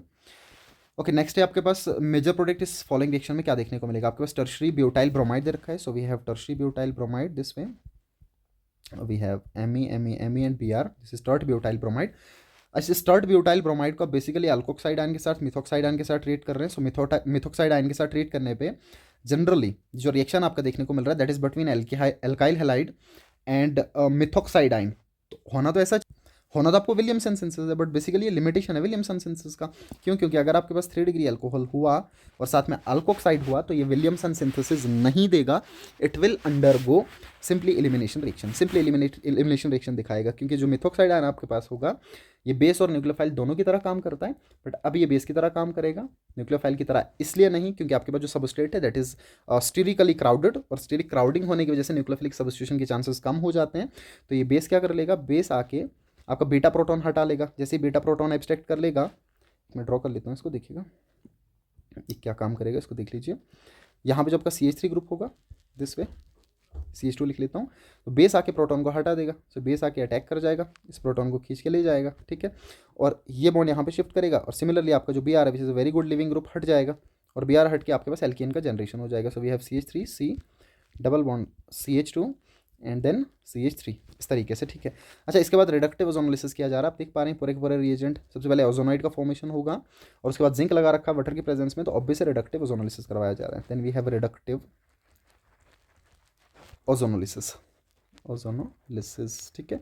एक और बात का आप ध्यान रखिएगा, आप अल्कोहल फिनोल पढ़ रहे हैं, लेकिन सवाल सिर्फ अल्कोहल फिनोल से नहीं आता, ऑर्गेनिक में सवाल कनेक्ट करके आता है नीट में, ठीक है। सो उसके बाद आपने रिडक्टिव ओजोनोलिसिस किया। सिंपली रिडक्टिव ओजोनोलिसिस करने में आप क्या करेंगे, इस बॉन्ड ब्रेक करेंगे, और इस बॉन्ड को ब्रेक करने पे यहाँ पे भी ऑक्सीजन ऐड कर देंगे डबली बॉन्डेड, और यहाँ पे भी आप ऑक्सीजन ऐड कर देंगे डबली बॉन्डेड, कुछ इस तरीके से डायरेक्टली आप प्रोडक्ट जब बनाते हैं तो आपके पास क्या बनेगा। So we have this CH3 double bond O which is nothing but acetone, and plus next आपके पास बनेगा CH2O which is nothing but methanal और फॉर्मल्डिहाइड, ठीक है। सो फाइनल प्रोडक्ट आपका एसीटोन और फॉर्मल्डिहाइड होगा या मिथेनल होगा। सो एसीटोन एंड मिथेनल, बिल्कुल ऑप्शन सी में आपको देखने को मिल रहा है, एसीटोन और मिथेनल आपके फाइनल प्रोडक्ट देखने को मिलेंगे, ठीक है। Now the next is the product B and C in the following reaction. Okay, following reaction में आपको B और C प्रोडक्ट बताना है, क्या बनेगा आपके पास। सेम रिएक्शन है, जो ऊपर था सेम रिएक्शन है, ये आपके पास बेस है और बेस जनरेट होगा तो एसिडिक प्रोटॉन हटा के आपके पास एल्कीन जनरेट कर लेगा। सो आपके पास ये बनेगा CH2 double bond C, then we have CH3 और CH3, एल्कीन बनेगा। और उसके बाद आप इसमें HI का एडिशन कर रहे हैं, ठीक है। एल्कीन में जब HI का एडिशन होगा मार्कोनिक ऑफ एडिशन करेंगे आप सिंपली, मार्कोनिक ऑफ एडिशन होगा तो ये जो I वाला आपके पास है कार्बोकेटाइन जहाँ स्टेबल बनेगा वहाँ पे जुड़ना चाहेगा, तो यहाँ पे जुड़ेगा। सो आपके पास बनेगा CH3 C CH3, ऊपर हाइड्रोजन जुड़ के CH3 में जब कन्वर्ट हो जाएगा और यहाँ पे आपका I आके जुड़ जाएगा, ठीक है। सो आपके पास प्रोडक्ट बनेगा टर्ड butyl iodine, टर्ड butyl iodide, sorry tertiary butyl iodide आपके पास फाइनल प्रोडक्ट बनेगा। और माइनर प्रोडक्ट अब चलना चाहो तो माइनर प्रोडक्ट में आई ऊपर चला जाएगा, ठीक है। सो मेजर प्रोडक्ट बी आपका आ जाएगा टर्ड ब्यूटाइल आयोडाइड। इसमें एक्चुअली मैं ऑप्शन गड़बड़ बनाया मैंने, ठीक है ना, ध्यान में रख लेना, इसमें ऑप्शन थोड़े गलत बना रखे हैं मैंने, इनको आप सिंपली इग्नोर कर लीजिए। टर्ड ब्यूटाइल ब्रोमाइड है एक वाले में, बट आपका माइनर ये नहीं बनेगा, ठीक है ना, ध्यान में रख लीजिएगा। ये टर्ड ब्यूटाइल आयोडाइड तो है बट माइनर ये नहीं बनेगा, ठीक है ना। माइनर आपके पास क्या बनेगा कि आयोडीन आपका ऊपर जाके अटैच हो जाए, ठीक है। तो प्लीज़ इसी को इसी हिसाब से लेके चलिएगा, आप सवाल समझ लीजिए, ऑप्शन थोड़े गड़बड़ बना रखे हैं, ठीक है ना। Next is correct statement. अच्छा, इस रिएक्शन के बारे में आपको करेक्ट स्टेटमेंट बताना है, ठीक है। रिएक्शन आपको ईथर्स के रिएक्शंस में देखने को मिलेगा जहाँ पे ईथर्स को कोल्ड HI के साथ ट्रीट किया जाता है और इथरल बॉन्ड क्लीवेज किए जाते हैं। अब इथरल बॉन्ड क्लीव करते हैं जब, तो डिपेंड करता है SN1 या SN2 के थ्रू जाएगा, वो कार्बोकेटाइन की जनरेशन पे डिपेंड करता है। अगर कार्बोकेटाइन 2 डिग्री या 3 डिग्री का बन सकता है तो SN1 के थ्रू प्रोसीड करेगा, अदरवाइज वो मोस्टली SN2 के थ्रू जाना चाहेगा। अब आप देख पा रहे हैं कि जो आपके पास गिवन सबस्ट्रेट है, अगर इस गिवन सबस्ट्रेट में यहाँ से मैं बॉन्ड क्लीव करूँ और यहाँ पे पॉजिटिव चार्ज जनरेट करवा दूँ, तो आप ये देखेंगे यहाँ पे जब पॉजिटिव चार्ज जनरेट होगा, तो पॉजिटिव चार्ज जनरेट होने के बाद this will be the benzylic carbocation and this benzylic carbocation is stable. So obviously SN1 के थ्रू जाना चाहेगा, ठीक है। तो ये SN1 के थ्रू जाना चाहेगा और जब आप पिक करेंगे रिएक्शन तो उसके बाद आपके पास फाइनल प्रोडक्ट क्या बनेगा, क्योंकि पॉजिटिव के साथ नेगेटिव पोर्शन जुड़ना चाहेगा। तो मैं एक थोड़ा इसको छोटा कर लेता हूँ मैं। जब आपका पॉजिटिव के साथ नेगेटिव पोर्शन अटैच कर जाएगा तो ये वाला जो आपका था इस बेंजाइल के साथ आपका आयोडीन जुड़ जाएगा। सो कुछ इस तरीके से we have this CH2I plus अगले वाले में H जुड़ेगा, so we have phenol OH, ठीक है। सो आपके पास फिनोल और बेंजाइल आयोडाइड बन जाएंगे, ठीक है। बेंजाइल आयोडाइड आपका फाइनल प्रोडक्ट होगा ये। अच्छा, पहला ये लिख रखा है डी आपका कि SN1 के थ्रू जाएगा, बिल्कुल सही बात है, SN1 के थ्रू प्रोसीड करेगा due to the formation of stable carbocation. अच्छा, उसके बाद बोलता है जो आपके A और B हैं वो रेस्पेक्टिव आपके बेंजाइल आयोडाइड है और फिनोल है, बिल्कुल सही है, दिस इज करेक्ट, ठीक है। Only one of the product shows resonance, कहता है इसमें सिर्फ एक ही प्रोडक्ट रेजोनेंस शो करेगा, दिस इज आल्सो करेक्ट, क्योंकि आपको सिर्फ फिनोल ही रेजोनेंस शो करेगा, अगले वाले में रेजोनेंस नहीं होगा, ठीक है। बीच में sp3 सेंटर आ गया and sp3 blocks conjugation, sp3 blocks resonance, sp3 के होने की वजह से रेजोनेंस नहीं हो पाता, ठीक है। सो आपका बी ऑप्शन भी बिल्कुल सही होगा। एंड पहला आपके पास है A and B are benzyl iodide and benzyl alcohol, no this is incorrect, this is incorrect, there is no formation of benzyl alcohol, there is only formation of phenol, ठीक है। सो ए आपका करेक्ट होगा, ये ध्यान में रखना, ए करेक्ट होगा। सो B C and D will be the correct option, ठीक है। सो ऑप्शन 2 में मिलेगा आपको, बिल्कुल B C and D correct option हो जाएंगे, ठीक है। ओके, द नेक्स्ट वन आपके पास जो दे रखा है वो आपके पास है कि इनमें से कितने अल्कोहल हैं जिनका मॉलिक्यूलर फॉर्मूला आपको ये देखने को मिलेगा और जो कायरल होंगे, ठीक है। बना लीजिए सिंपली इसको, सिर्फ आपको अल्कोहल बनाना। आपको ये पता है कि इस फॉर्मूला जो फॉर्मूला आपके पास गिवन है, तो बेसिकली इस फॉर्मूले से आप ईथर भी बना सकते हैं, ईथर का फॉर्मेशन भी हो जाता है, ठीक है। लेकिन आपको सिर्फ अल्कोहल पूछ रखे हैं। सो C4H10O है, so this is simply butyl alcohol, simply आपके पास है ब्यूटाइल अल्कोहल, ठीक है। लेकिन इसी ब्यूटाइल अल्कोहल के साथ में मान लीजिए मैंने ऐसा लिख दिया, एक तो ये बन जाएगा इस फॉर्मूले पे बेस्ड, ठीक है। अब दूसरा OH का पोजीशन में बदल दूँ कुछ इस तरीके से, सेकंड ये आपके पास बन जाएगा, ठीक है। अगर तीसरा मैं बनाना चाहूँ तो फिर मैं क्या कर दूंगा, चेन आइसोमर इसका बना लूँगा कुछ इस तरीके से, मिथिल ग्रुप और यहाँ पे कुछ OH इस तरीके से आ जाएगा। सो बेसिकली 3 आइसोमेरिक फॉर्म्स होंगे इसमें, और इन 3 आइसोमेरिक फॉर्म्स में आपको ये बताना है कि कितने थे जिनमें कायरल सेंटर था, इनमें से कितने थे जिनमें कायरल सेंटर था। आप दे पाओगे जो सेकंड वाला आपका है, इस सेकंड वाले में ऑब्वियसली यहाँ पे हाइड्रोजन अटैच होगा, ये कार्बन सेंटर जो आपका ये कायरल है, why because 4 different groups are attach there, so this one is chiral, this one is chiral. अच्छा, दूसरे वाले में there is no chiral centre, इस वाले पे दोनों एच एच सेम होंगे, यहाँ पे भी हाइड्रोजन है, यहाँ पे भी हाइड्रोजन है, this is pseudo chiral centre, ठीक है। यहाँ पे दो मिथाइल ग्रुप आपके सेम है, ये भी और ये भी सेम है, सो सेम अगर होगा तो ये कायरल सेंटर नहीं होगा। So only one alcohol which fits with this molecular formula, जिस मॉलिकुलर फॉर्मूला के हिसाब से बराबर आएगा और कायरल होगा, सिर्फ एक ही अल्कोहल होगा जो आपका कायरल हो जाएगा, ठीक है। सो ऑप्शन वन इसका करेक्ट होगा। Next is which one will undergo fast dehydration. Now dehydration of alcohols proceeds via carbocation mechanism. So पहला step that is important, that is very very important, carbocation mechanism. And stable is the carbocation, faster is the dehydration rate. जितना stable carbocation उतना faster dehydration rate. So आपको कुछ नहीं करना, carbocation generate कर लीजिए। तो मैं कार्बोकेटाइन जनरेट कर लूँगा, मैं क्या करूँगा, सबसे OH हटा के यहाँ से भी, यहाँ से भी, यहाँ से भी और यहाँ से भी कार्बोकेटाइन जनरेट कर लूँगा। सो यहाँ पे आपका पॉजिटिव चार्ज इस कार्बन पे, यहाँ पे भी पॉजिटिव चार्ज, यहाँ पे भी पॉजिटिव चार्ज और यहाँ पे भी पॉजिटिव चार्ज। अब इनका स्टेबिलिटी ऑर्डर देख लूँगा, पहला वाला 2 डिग्री का है और कोई स्टेबलाइजेशन इफेक्ट नहीं है, ठीक है। अच्छा, दूसरे वाले में आप देखेंगे जो 2 डिग्री का कार्बोकेटाइन आपका जनरेट हुआ, साथ साथ में एलाइलिक भी है, तो ये जो पाई बॉन्ड है, ये पाई बॉन्ड यहाँ से यहाँ शिफ्ट करके इसको स्टेबलाइज कर देगा, जिसकी वजह से आपका पॉजिटिव चार्ज डिलोकलाइज करेगा, ठीक है। दूसरे वाले को अच्छे से समझिएगा, दूसरा वाला जो तेरे खप के पास, मैं यहाँ पे बना लेता हूँ इसको, ठीक है। कुछ इस तरीके से ये पॉजिटिव सेंटर आ जाएगा आपका, ठीक है, which is nothing but empty p orbital, right. So यहाँ पे आपके पास पाई बॉन्ड होगा और यहाँ पे भी पाई बॉन्ड होगा। अब एक चीज़ आप देखेंगे, यहाँ पे ज़बरदस्त फिनोमेना आपको देखने को मिल रहा है, ये पाई बॉन्ड यहाँ से यहाँ शिफ्ट करेगा, जिसकी वजह से कार्बोकेटाइन को स्टेबलाइज कर देगा, लेकिन साथ साथ में ये पाई बॉन्ड भी यहाँ से यहाँ शिफ्ट करेगा। सो यहाँ पे आपको बेसिकली एक्सटेंडेड कॉन्जुगेशन देखने को मिल रहा है। So this is extended conjugation, there is extended conjugation, एक के बाद एक पाई बॉन्ड आपका कॉन्जुगेट कर रहा है और कंजुगेशन एक्सटेंड होने की वजह से आपका जो कार्बोकेटाइन है वो डिफरेंट पोजीशंस पे जनरेट होगा। यहाँ से कार्बोकेटाइन थोड़ी देर बाद यहाँ पे आएगा और थोड़ी देर बाद इसके ऊपर चला जाएगा, ठीक है। सो ये कार्बोकेटाइन आपका यहाँ पे भी देखने को मिलेगा और इसके ऊपर भी देखने को मिलेगा। Extended conjugation is very very stabilising factor for carbocation. So इस एक्सटेंडेड कंजुगेशन की वजह से कार्बोकेटाइन्स में बहुत अच्छा स्टेबिलिटी आएगा, ठीक है। तो दूसरा वाला आपका बहुत अच्छा खासा स्टेबल होगा, बट बाकी भी देख लेते हैं। अच्छा, तीसरे वाले में आपका एलाइलिक है, नो डाउट ये एलाइलिक है, यहाँ से यहाँ कंजुगेट करके स्टेबलाइज कर देगा, बट एक्सटेंडेड कंजुगेशन नहीं है। So this is simply allylic, this is simply allylic. और ऊपर वाले में एलाइलिक तो था ही था, साथ में एक्सटेंडेड कॉन्जुगेशन भी था। अब लास्ट वाले में आपको पता है कि जब फिनाइल के ऊपर पॉजिटिव चार्ज जनरेट हो जाएगा तो sp2 सेंटर या परसेंट S करेक्टर होने की वजह से इसको डिस्टेबलाइज कर देगा, ठीक है। तो ये वाला तो आपका लीस्ट स्टेबल होगा, ठीक है, ये इससे भी थोड़ा कम, ये भी कम, और सबसे ज़्यादा स्टेबल आपका सेकेंड वाला, थर्ड वाला देखने को मिल जाएगा due to extended conjugation. This is very important concept, ठीक है। एक्सटेंडेड कंजुगेशन की वजह से आपको देखने को मिल रहा है, ओके। अच्छा, एक और बात यहीं पे मैं बता देता हूँ आपको, देखिएगा, इसी एक्सटेंडेड कंजुगेशन के साथ में मैं आपको क्रॉस कंजुगेशन भी बता देता हूँ, ठीक है। कंजुगेशन डिफरेंट टाइप का होता है, यहीं पे मैं अगर क्रॉस कंजुगेशन लिख लूँ कुछ इस तरीके से, मान लीजिए we have this C double bond O, carbocation में ही दिखा देता हूँ मैं, एक कम कर लो, मैं इसको कार्बोकेटाइन में बना लेता हूँ सो दैट आपको कन्फ्यूजन ना रहे। सो मैं यहाँ पर रिंग बना लेता हूँ कुछ इस तरीके से, बेंजीन रिंग, ठीक है। सिमिलरली यहाँ पे भी मैं इस तरीके से बेंजीन रिंग बना लेता हूँ, ठीक है।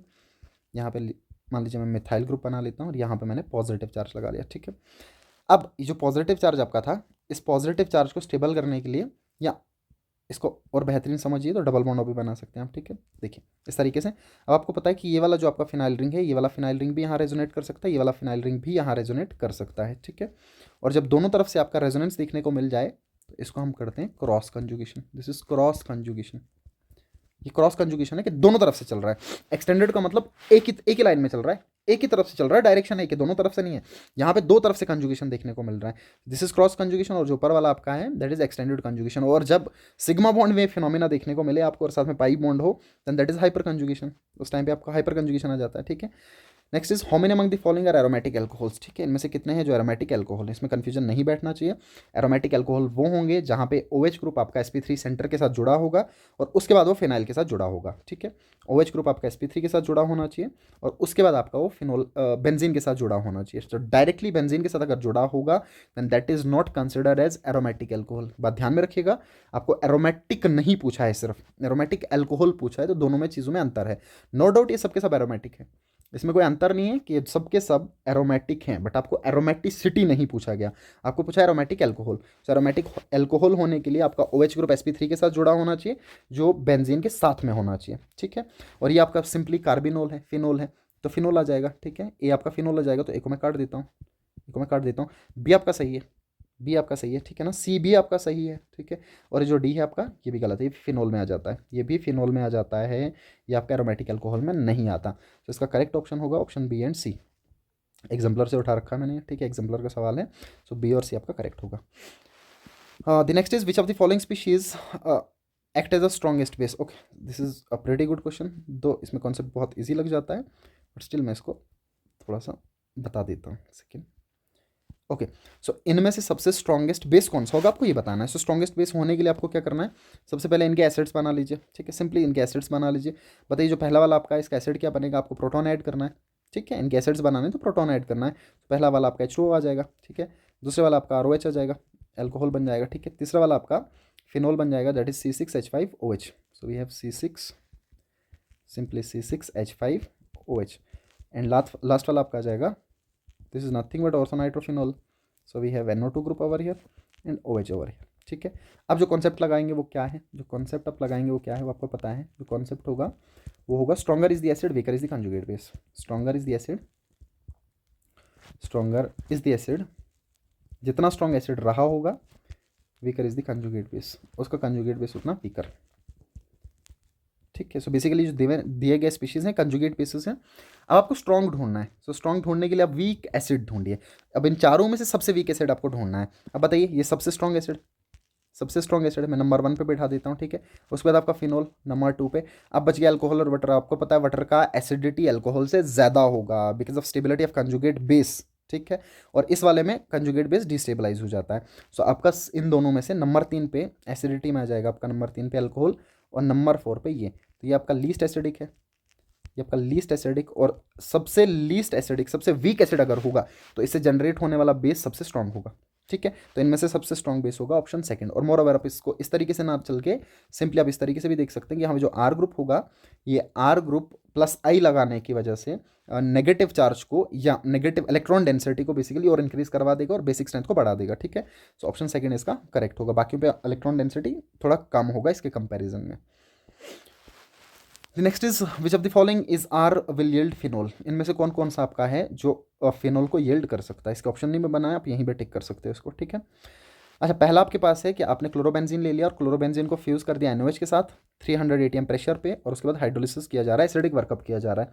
बिल्कुल सही मेथड है जिसको आप डाउस प्रोसेस पढ़ते हैं। This is डाउस process which goes via benzene mechanism, ठीक है। बेंजाइन मैकेनिज्म के थ्रू प्रोसीड करता है आपका। जो NaOH आपका है OH नेगेटिव यहाँ से प्रोटॉन हटा के Cl नेगेटिव को एलिमिनेट करवा देता है, जिसकी वजह से बेंजाइन का फॉर्मेशन हो जाता है। तो बेंजाइन लिख लेता हूँ साथ में एक और पॉइंट, ये बेंजाइन मैकेनिज्म के थ्रू ऑपरेट करता है। There is formation of benzyne, benzyne का फॉर्मेशन आपको देखने को मिलेगा। एक और बात इंपॉर्टेंट ये, जो आपके पास बेंजाइन होगा, अच्छे से ड्रॉ कर लेता हूँ मैं। बेंजाइन इज नथिंग बट जो benzene with extra pi bond, आपका बेंजीन ही है और साथ में एक पाई बॉन्ड आपको एक्स्ट्रा लगाना है कुछ इस तरीके से। ये आपका बेंजाइन है, ठीक है। और ये जो आपका बेंजाइन देखने को मिल रहा है रिएक्टिव इंटरमीडिएट होता है। और एक और इंपॉर्टेंट बात, this is aromatic in nature. This is one of the few examples जो मैं बताने वाला हूँ, this is very important. This is one of the few examples of aromatic compounds which are unstable. Though aromatic compounds are very very stable, aromatic compound बहुत stable होते हैं, but ये कुछ example rare of the rarest जो aromatic nature का तो है, but ये अनस्टेबल होता है because it is a reactive intermediate, ठीक है। और ये बाहर वाला जो पाई बॉन्ड है कंजुगेशन में पार्टिसिपेट नहीं करता, एरोमेटिक है बट अनस्टेबल, ठीक है।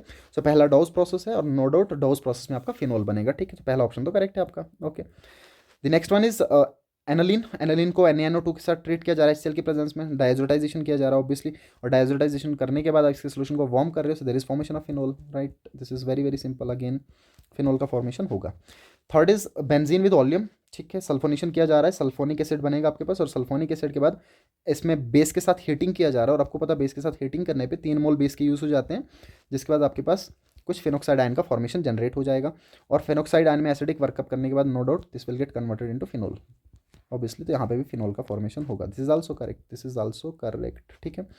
Option D is chlorobenzene with NaOH, okay.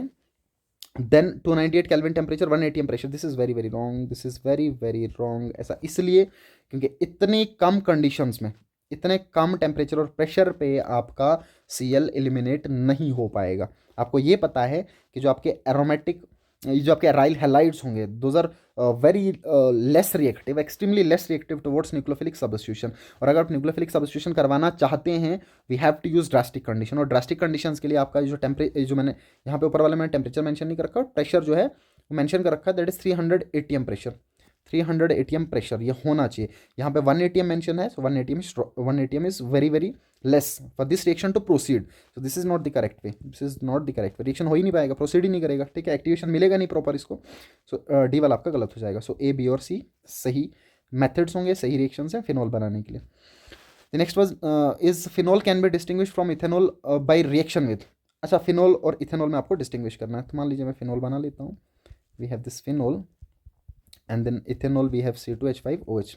Okay, अच्छा, इन दोनों को आपस में डिस्टिंग्विश करने के लिए आप क्या क्या चीज़ें यूज़ कर सकते हैं। पहली बात, in order to detect phenolic group, this is important, in order to detect phenolic group the very famous reaction is neutral FeCl3 test.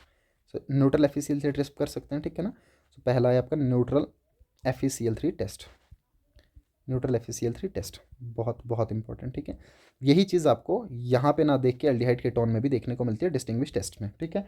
तो न्यूट्रल FeCl3 टेस्ट हो जाएगा, जो फिनोलिक ग्रुप को डिटेक्ट करने के लिए होता है। हमेशा ध्यान में रखिएगा, phenolic group, not only phenol but phenolic group कहीं पे भी हो। तो मान लीजिए आपका अगर फिनोलिक ग्रुप आप फिनोप्थलीन में देख लें, तो फिनोप्थलीन भी आपका रेस्पॉन्स करता है न्यूट्रल FeCl3 टेस्ट को, क्योंकि फिनोप्थलीन में फिनोलिक ग्रुप होते हैं, ठीक है। सेकंड आपका आ जाता है bromine water test, Br2 and H2O। Why? Because phenol is a very strong activating group, OH group is very strong activating group. और जब वाटर की प्रेजेंस में ये चीज़ करते हैं तो फिनोक्साइड आयन का फॉर्मेशन होगा, that further increase the reactivity, that further enhances the ring activating power, due to which this bromine get attach to every single position, every ortho and para position in case of phenol. So we have this way, this Br and this Br, और white precipitates बन जाते हैं आपके पास, एकदम से white crystals दिखने को मिलेंगे। और ये वाइट क्रिस्टल्स बने तो आपका मान लीजिए इथेनॉल और फिनोल दोनों थे, तो व्हाइट क्रिस्टल सिर्फ फिनोल के केस में बनेंगे, इसमें रिएक्शंस नहीं होंगे, ठीक है ना।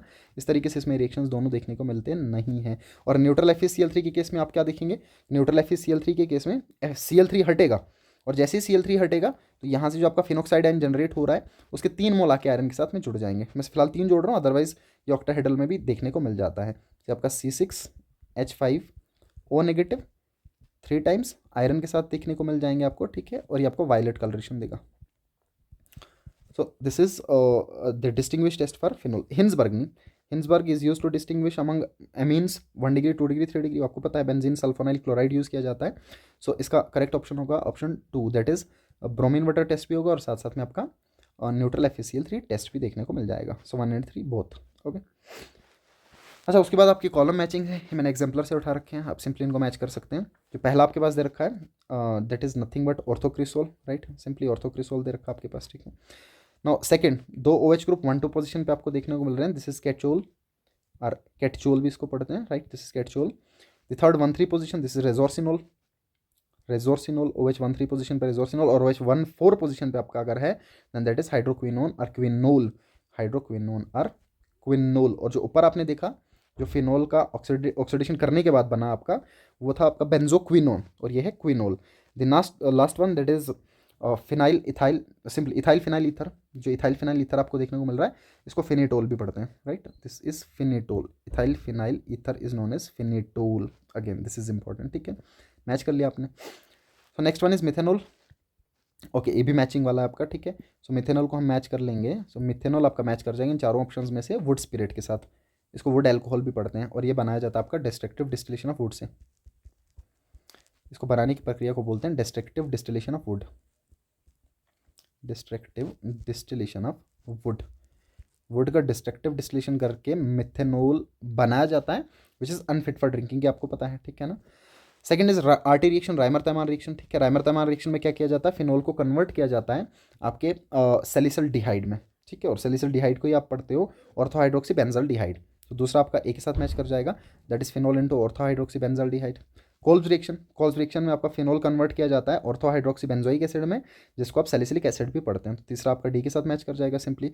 और विलियमसन सिंथेसिस में आप क्या करते हैं, विलियमसन सिंथेसिस में ईथर बनाए जाते हैं, कहाँ से, एल्काइल हैलाइड्स और सोडियम एल्कोक्साइड्स को ट्रीट करके, ठीक है। सो ये आपका बी के साथ मैच कर जाएगा, that is reaction with alkyl, reactions of alkyl halide with sodium alkoxide, ठीक। अच्छा, स्टेटमेंट वाइज सवाल है आपके पास। तो neutral FeCl3 chloride is use to detect phenolic group. This is very correct, मैंने ऊपर ही बता दिया। फिनोलिक ग्रुप को डिटेक्ट करने के लिए न्यूट्रल FeCl3 का यूज़ किया जाता है। Next is glycerine is use in cosmetics, is a by product of soap industry. ये जो by product of soap industry है, यहाँ तक तो सही, बट ये ग्लिसरीन नहीं होता, ग्लिसरोल होता है, ठीक है। तो इसको ध्यान से पढ़िएगा, कहीं गड़बड़ ना हो जाए। That is not glycerine but glycerol, not glycerine but glycerol. Glycerol, glycerine बाद की बात है, ये ग्लिसरोल है बेसिकली, जो बाई प्रोडक्ट होगा सोप इंडस्ट्री का, और जिसको कॉस्मेटिक्स में यूज़ किया जाता है। और जिसको स्प्रेड करने की प्रक्रिया भी आपको पता है, आप GOC में भी पढ़ लेते हैं, ठीक है ना। इसको स्प्रेड करने की प्रक्रिया को आप क्या पढ़ते हैं, that is nothing but distillation under reduce pressure, या वैक्यूम डिस्टिलेशन इसको हम बोल देते हैं, वैक्यूम डिस्टिलेशन। अगर आपको ग्लिसरोल को स्प्रेड करना है स्पेंट लाई से, तो इसके लिए वैक्यूम डिस्टिलेशन यूज हो जाता है, ठीक है। The next is bond angle in case of ether is slightly less than that of tetrahedral angle. This is very very incorrect. This is very very incorrect. This is very very incorrect. ऊपर ही पढ़ लिया हमने alpha beta gamma की form में कि आपके पास जो ईथर होंगे, ईथर में बल्की ग्रुप्स प्रेजेंट होते हैं, और बल्की ग्रुप होने के कारण ये जो एंगल आपका था ये 111.7 हो गया था, 1111.7 हो गया था, ठीक है। सो बेसिकली ईथर्स के केसेस में बॉन्ड एंगल लेस देन नहीं होता, ग्रेटर देन होता है, ठीक है। सो लेस नहीं होता, ग्रेटर होता है। आइडियल टेट्राहेड्रल से ग्रेटर आपको देखने को मिल जाता है, ठीक है। Statement second is there is repulsion between two bulky groups. बिल्कुल सही बात है, there is repulsion between bulky groups, और रिपल्शन होने की वजह से बॉन्ड एंगल बढ़ जाएगा। Bulky groups, side groups, surrounding groups के रिपल्शन की वजह से बॉन्ड एंगल बढ़ता है, घटता नहीं है, ठीक है। सो स्टेटमेंट सेकंड आपका क्या हो जाएगा, स्टेटमेंट सेकंड करेक्ट हो जाएगा। So A is false, B is true, ठीक है। अच्छा, आपको मेजर प्रोडक्ट बताना है फिर से, अगेन करेक्शन आपके पास दे रखा है, मैं इसको थोड़ा सा स्मॉल करके लिख लेता हूँ, फिर से जगह बना लेता हूँ थोड़ी सी, ओके। फिनोल दे रखा है, फिनोल को जिंक डस्ट के साथ ट्रीट किया जा रहा है। बताइए, फिनोल को जिंक डस्ट के साथ ट्रीट करने पर रिडक्शन होगा, और रिडक्शन होने के बाद आपके पास बेंजीन का फॉर्मेशन होगा, ठीक है। अब इस बेंजीन पे आपका Cl2 के साथ ट्रीट किया जा रहा है FeCl3 की प्रेजेंस में, nothing but halogenation, simply chlorination, और क्लोरीनेशन होगा आपका, तो क्लोरोबेंजीन का फॉर्मेशन होगा। बना लिया हमने chlorobenzene, right. And after that it is treated with NaOH at 623 kelvin temperature. Remember this is very very important, this is very very important. जो ऊपर था ना, जो ऊपर था, अब अगर आप इस हिसाब से इसको ध्यान में रखना चाहें तो मैं ऑप्शन 1 को भी गलत कर सकता था। ऐसा इसलिए कि टेम्परेचर मेंशन नहीं था, बट मैं मेंशन कर देता हूँ, दिस इज 623 केल्विन टेम्परेचर। सही, अगर मेंशन नहीं था तो ऑब्वियस ये भी गलत हो जाता। अगर टेम्परेचर मेंशन नहीं था तो ऑब्वियस ये भी गलत हो जाता, ठीक है ना। आप अगर काटना चाहें तो इसको काट सकते हैं, क्योंकि टेम्परेचर मेंशन नहीं था। लेकिन अगर टेम्परेचर होता तो फिर ये इस मैकेनिज्म के थ्रू ऑपरेट करता। जो बातें मैंने कही वो सही है, सब की सब, बस टेम्परेचर मेंशन नहीं था, तो आप चाहो तो इसको काट सकते हो, उसमें दिक्कत नहीं है, ठीक है ना। फ्यूजन मेंशन था बट टेम्परेचर मेंशन नहीं था, ओके। सो ये बन गया क्लोरोबेंजीन। अब उसके बाद आपने ये कंडीशन लगा लिया, and this condition is nothing but डाउस process, this is nothing but डाउस process. ध्यान देना, पूरा नाम इसका आ जाएगा डाउस process for the preparation of phenol from chlorobenzene. Otherwise डाउस process से आपका सोडियम क्लोराइड का प्योरिफिकेशन भी किया जाता है। दोनों नाम सेम है बट मेथड्स अलग हैं। तो आपका किसका फॉर्मेशन हो जाएगा, वापस से फिनोल जनरेट हो जाएगा, ठीक है। अब जब फिनोल बन गया आपका वापस से, तो अब इसको HCl के साथ ट्रीट किया जा रहा है। अब बताइए, फिनोल को आप HCl के साथ ट्रीट कर रहे हैं, फिनोल को HCl के साथ ट्रीट करने पे क्या बन जाएगा आप, नहीं, फिनोल को ट्रीट नहीं किया जा रहा है, एक सेकंड, फिनोल को ट्रीट नहीं किया जा रहा है, तो बेसिकली आपका एसिडिक वर्कअप के लिए है। सो यहाँ पे आपका फिनोल के साथ ट्रीट ना करके सोडियम फिनोक्साइड ऊपर वाले में था, ठीक है ना। ये बेसिकली दोनों स्टेप सेम है। तो आपका जो डी होगा, तो अल्टीमेटली जो डी आपका बनेगा लाइक डी तक, ठीक है ना। जो डी अल्टीमेटली बनेगा, मैं इसको काट देता हूँ सिंपली, सीधा सीधा डी बना लेता हूँ मैं, क्योंकि एसिडिक वर्कअप भी साथ में किया जा रहा है। तो आपका सिंपली जो डी बन रहा है फिनोल है, डी आपका जो बन रहा है वो सिंपली फिनोल बनेगा, ठीक है। अब फिनोल में आपका ब्रोमीन वाटर के साथ ट्रीट किया जा रहा है, अब ब्रोमीन वाटर के साथ ट्रीट करेंगे तो पिक्रिक एसिड बनेगा। सो this is very simple, picric acid का फॉर्मेशन होगा, ठीक है। सो इसका करेक्ट ऑप्शन हो जाएगा ऑप्शन सी, पिक्रिक एसिड का फॉर्मेशन आपको देखने को मिलेगा, ठीक है। अच्छा, नेक्स्ट आपके पास है suitable reagent for the following conversion is. अच्छा, इसके लिए आपको सुइटेबल रिएजेंट लगाना है, ठीक है। मैंने ऊपर भी कहा और यहाँ पे भी सेम सेम आ गया, ये ऊपर भी आया था, सेम सवाल था, बस वहाँ पे एल्डिहाइड बन रहा था, यहाँ पे कीटोन बन रहा है। तो इसमें जो सबसे सुइटेबल रिएजेंट आप लगा सकते हो वो ये है कि आपने 2 डिग्री एल्कोहल को कीटोन में कन्वर्ट कर दिया, बट ये जो डबल बॉन्ड आपका था इफेक्टेड नहीं हुआ, और डबल बॉन्ड पे अगर इफेक्ट नहीं करना है, for this the very selective reagent is PCC only. So आप PCC का यूज करेंगे, ठीक है, दैट इज पायरिडीनियम क्लोरोक्रोमेट, ठीक है। सो इसका ऑप्शन बी तो करेक्ट होगा, बट यही PCC आपने ऑप्शन ए में भी लिख रखा है, देखिएगा, इससे इससे बहुत इंपॉर्टेंट है, इससे धोखा ना हो जाए आपको। यही PCC मैंने ए में लिख रखा है, this CrO3 pyridine and HCl, यही मिलकर आपका PCC बना लेता है। दिस इज पायरिडीनियम क्लोरोक्रोमेट, इसी को तो हम पायरिडीनियम क्लोरोक्रोमेट पढ़ते हैं। दिस में we have this N positive, NH positive, right? Not N positive, NH positive. Then we have CrO3 and Cl negative. This is pyridinium chlorochromate actually, ठीक है। तो ये pyridinium chlorochromate का कंपोजिशन दे रखा है ऑप्शन 1 में। सो ऑप्शन 1 और B दोनों सेम ही है, तो इसका मतलब ये होगा कि आपका ए एंड बी सेम हो जाएंगे। अच्छा, KMnO4 यूज़ की नहीं किया आपने सर? KMnO4 इसलिए यूज़ नहीं किया क्योंकि KMnO4 आपका डबल बॉन्ड को क्लिप करने का काम करता है, ठीक है। तो डबल बॉन्ड को भी रिप्लेस कर देता, डबल बॉन्ड को भी हटा देता, बेसिकली सबस्ट्रेट को क्लिप कर देता, कार्बोक्सिलिक एसिड्स में कन्वर्ट कर देता। तो इसलिए ऑप्शन सी हमने नहीं लिख रखा है। तो इसका करेक्ट ऑप्शन होगा PCC, और इसका कंपोजिशन भी आपको पता होना चाहिए, दैट इज पायरिडीनियम क्लोरोक्रोमेट, ठीक है, ध्यान में रखिएगा। The next is the IUPAC name of alcohol with molecular formula this which gives negative test for neutral FeCl3, ठीक है। एनसीईआरटी पे सवाल मेंशन है, बट मैंने सवाल को थोड़ा अपने हिसाब से एक्सटेंड कर रखा है। यहाँ तक सवाल मेंशन है, सवाल कुछ और है, इसको मैंने एक्सटेंड करके न्यूट्रल FeCl3 के साथ कनेक्ट कर दिया। ओके, आपको C7H8O का IUPAC नेम बताना है, एक ऐसे अल्कोहल का जिसका मॉलिकुलर फॉर्मूला ये था, बट वो न्यूट्रल FeCl3 टेस्ट नहीं देता। अगर न्यूट्रल FeCl3 टेस्ट नहीं देता, इसका मतलब वो फिनोल होगा नहीं। तो अगर फिनोल होगा नहीं तो मैं ए और बी तो ऐसे ही काट देता हूँ। फिनोल होना नहीं चाहिए, क्योंकि फिनोल होता तो न्यूट्रल FeCl3 टेस्ट देता, ठीक है। फिर मैं इसको कैसे बना सकता हूँ, देखिए। सो C7, सो मैंने 6 बना ली। अब आपको 7 देखने, तो एक और कार्बन सेंटर होगा, so this way CH2।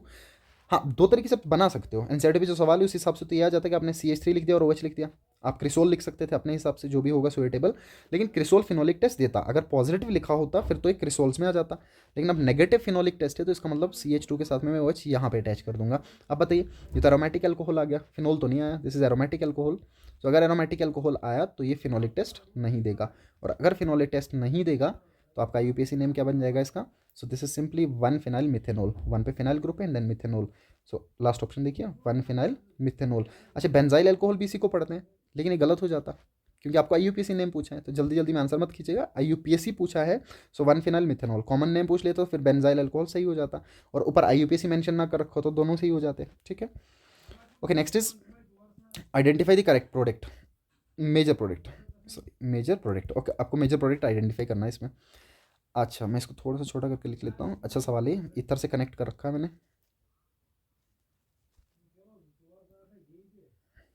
Okay, substrate आपके पास आ गया एनिसोल, ठीक है। तो एनिसोल ड्रॉ कर लेते हैं, ये मैंने एनिसोल लिख दिया।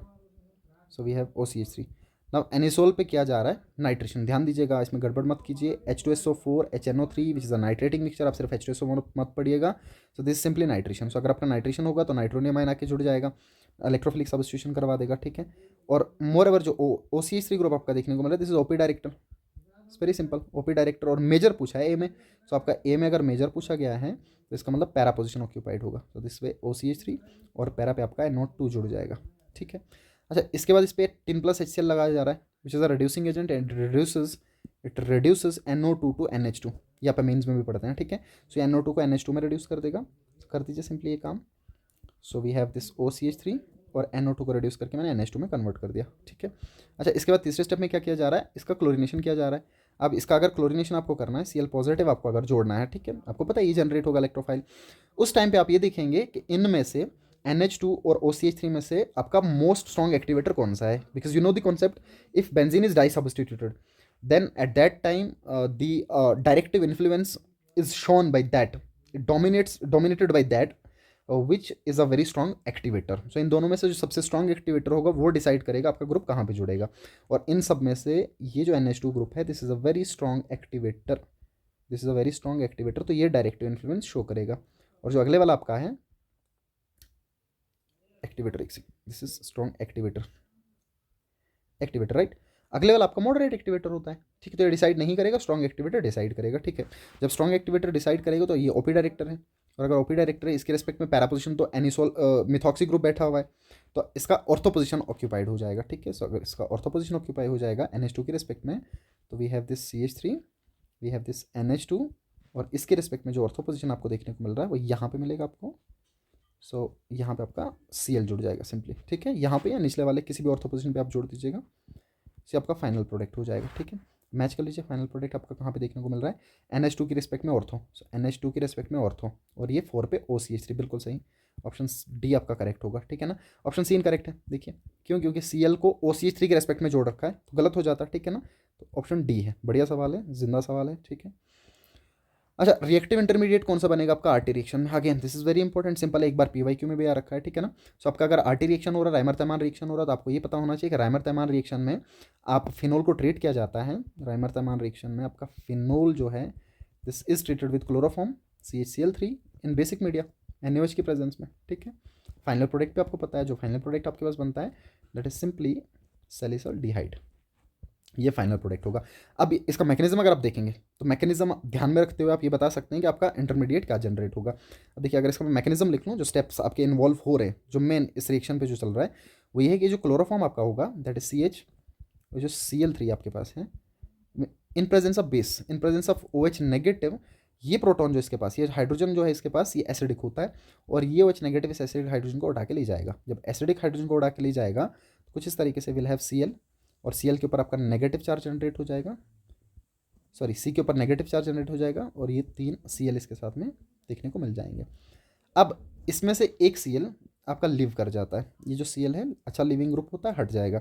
जब Cl हटेगा तो आपके पास कुछ इस तरीके से वी हैव Cl, और यहाँ पे ये जो चार्ज आपका देखने को मिल रहा था in the form of electrons, negative charge का मतलब 2 इलेक्ट्रॉन, ठीक है, ये इंटरमीडिएट आपका जनरेट हो जाता है, और इस इंटरमीडिएट को करते हैं डाइक्लोरोकार्बिन। दिस इज डाइक्लोरोकार्बिन, ध्यान में रखिएगा। आपके 11th 12th और नीट तक बहुत कम इंटरमीडिएट कार्बोकेटाइन, कार्बोनाइन और रेडिकल के अलावा मिलेंगे। जो एक डॉस प्रोसेस मैंने ऊपर बेंजाइन बता दिया, और एक आपका आरटी रिएक्शन में डाइक्लोरोकार्बिन देखने को मिल जाता है। कुछ रेयर से इंटरमीडिएट्स अदर देन दोज 3 जो आपके चलते आ रहे हैं इंटरमीडिएट, जो आप जनरली 11th 12th नीट में पढ़ते हैं, तो डाइक्लोरोकार्बिन आपका बनता है। और ये डाइक्लोरोकार्बिन इसके बाद क्या करता है, डाइक्लोरोकार्बिन इसके बाद आपका जो सोडियम फिनॉक्साइड है उसके ऑर्थो पोजीशन पे जाके अटैक कर जाता है, और फिर आपको पता है किस तरीके से रिएक्शन प्रोसीड आगे कर सकता है, ठीक है। तो डाइक्लोरोकार्बिन आपके पास इंटरमीडिएट होगा, ऑप्शन बी करेक्ट होगा, ठीक है। एक और बात मैं बता दूं आपको, जो डाइक्लोरोकार्बिन बन रहा है, इस कार्बिन में जो कार्बन है उसका ऑक्टेट कंप्लीट नहीं है, ये हाइपोवैलेंट स्पीशी है, ये हाइपोवैलेंट स्पीशी है, इसको ध्यान में रखना। इलेक्ट्रोफाइल न्यूक्लियोफाइल में भी आप इसको पढ़ते हो, और हाइपोवैलेंट स्पीशी होने के कारण this behaves as electrophile, this is electrophile, that is why this RT reaction is electrophilic substitution reaction basically. So RT reaction is basically electrophilic substitution reaction, ठीक है। तो इलेक्ट्रोफाइल होगा आपके पास। ओके, 40 सवाल थे, सबके सब बहुत अच्छे सवाल थे, आप एक बार खुद भी सॉल्व कर सकते हैं, ठीक है ना। Thank you so much for watching.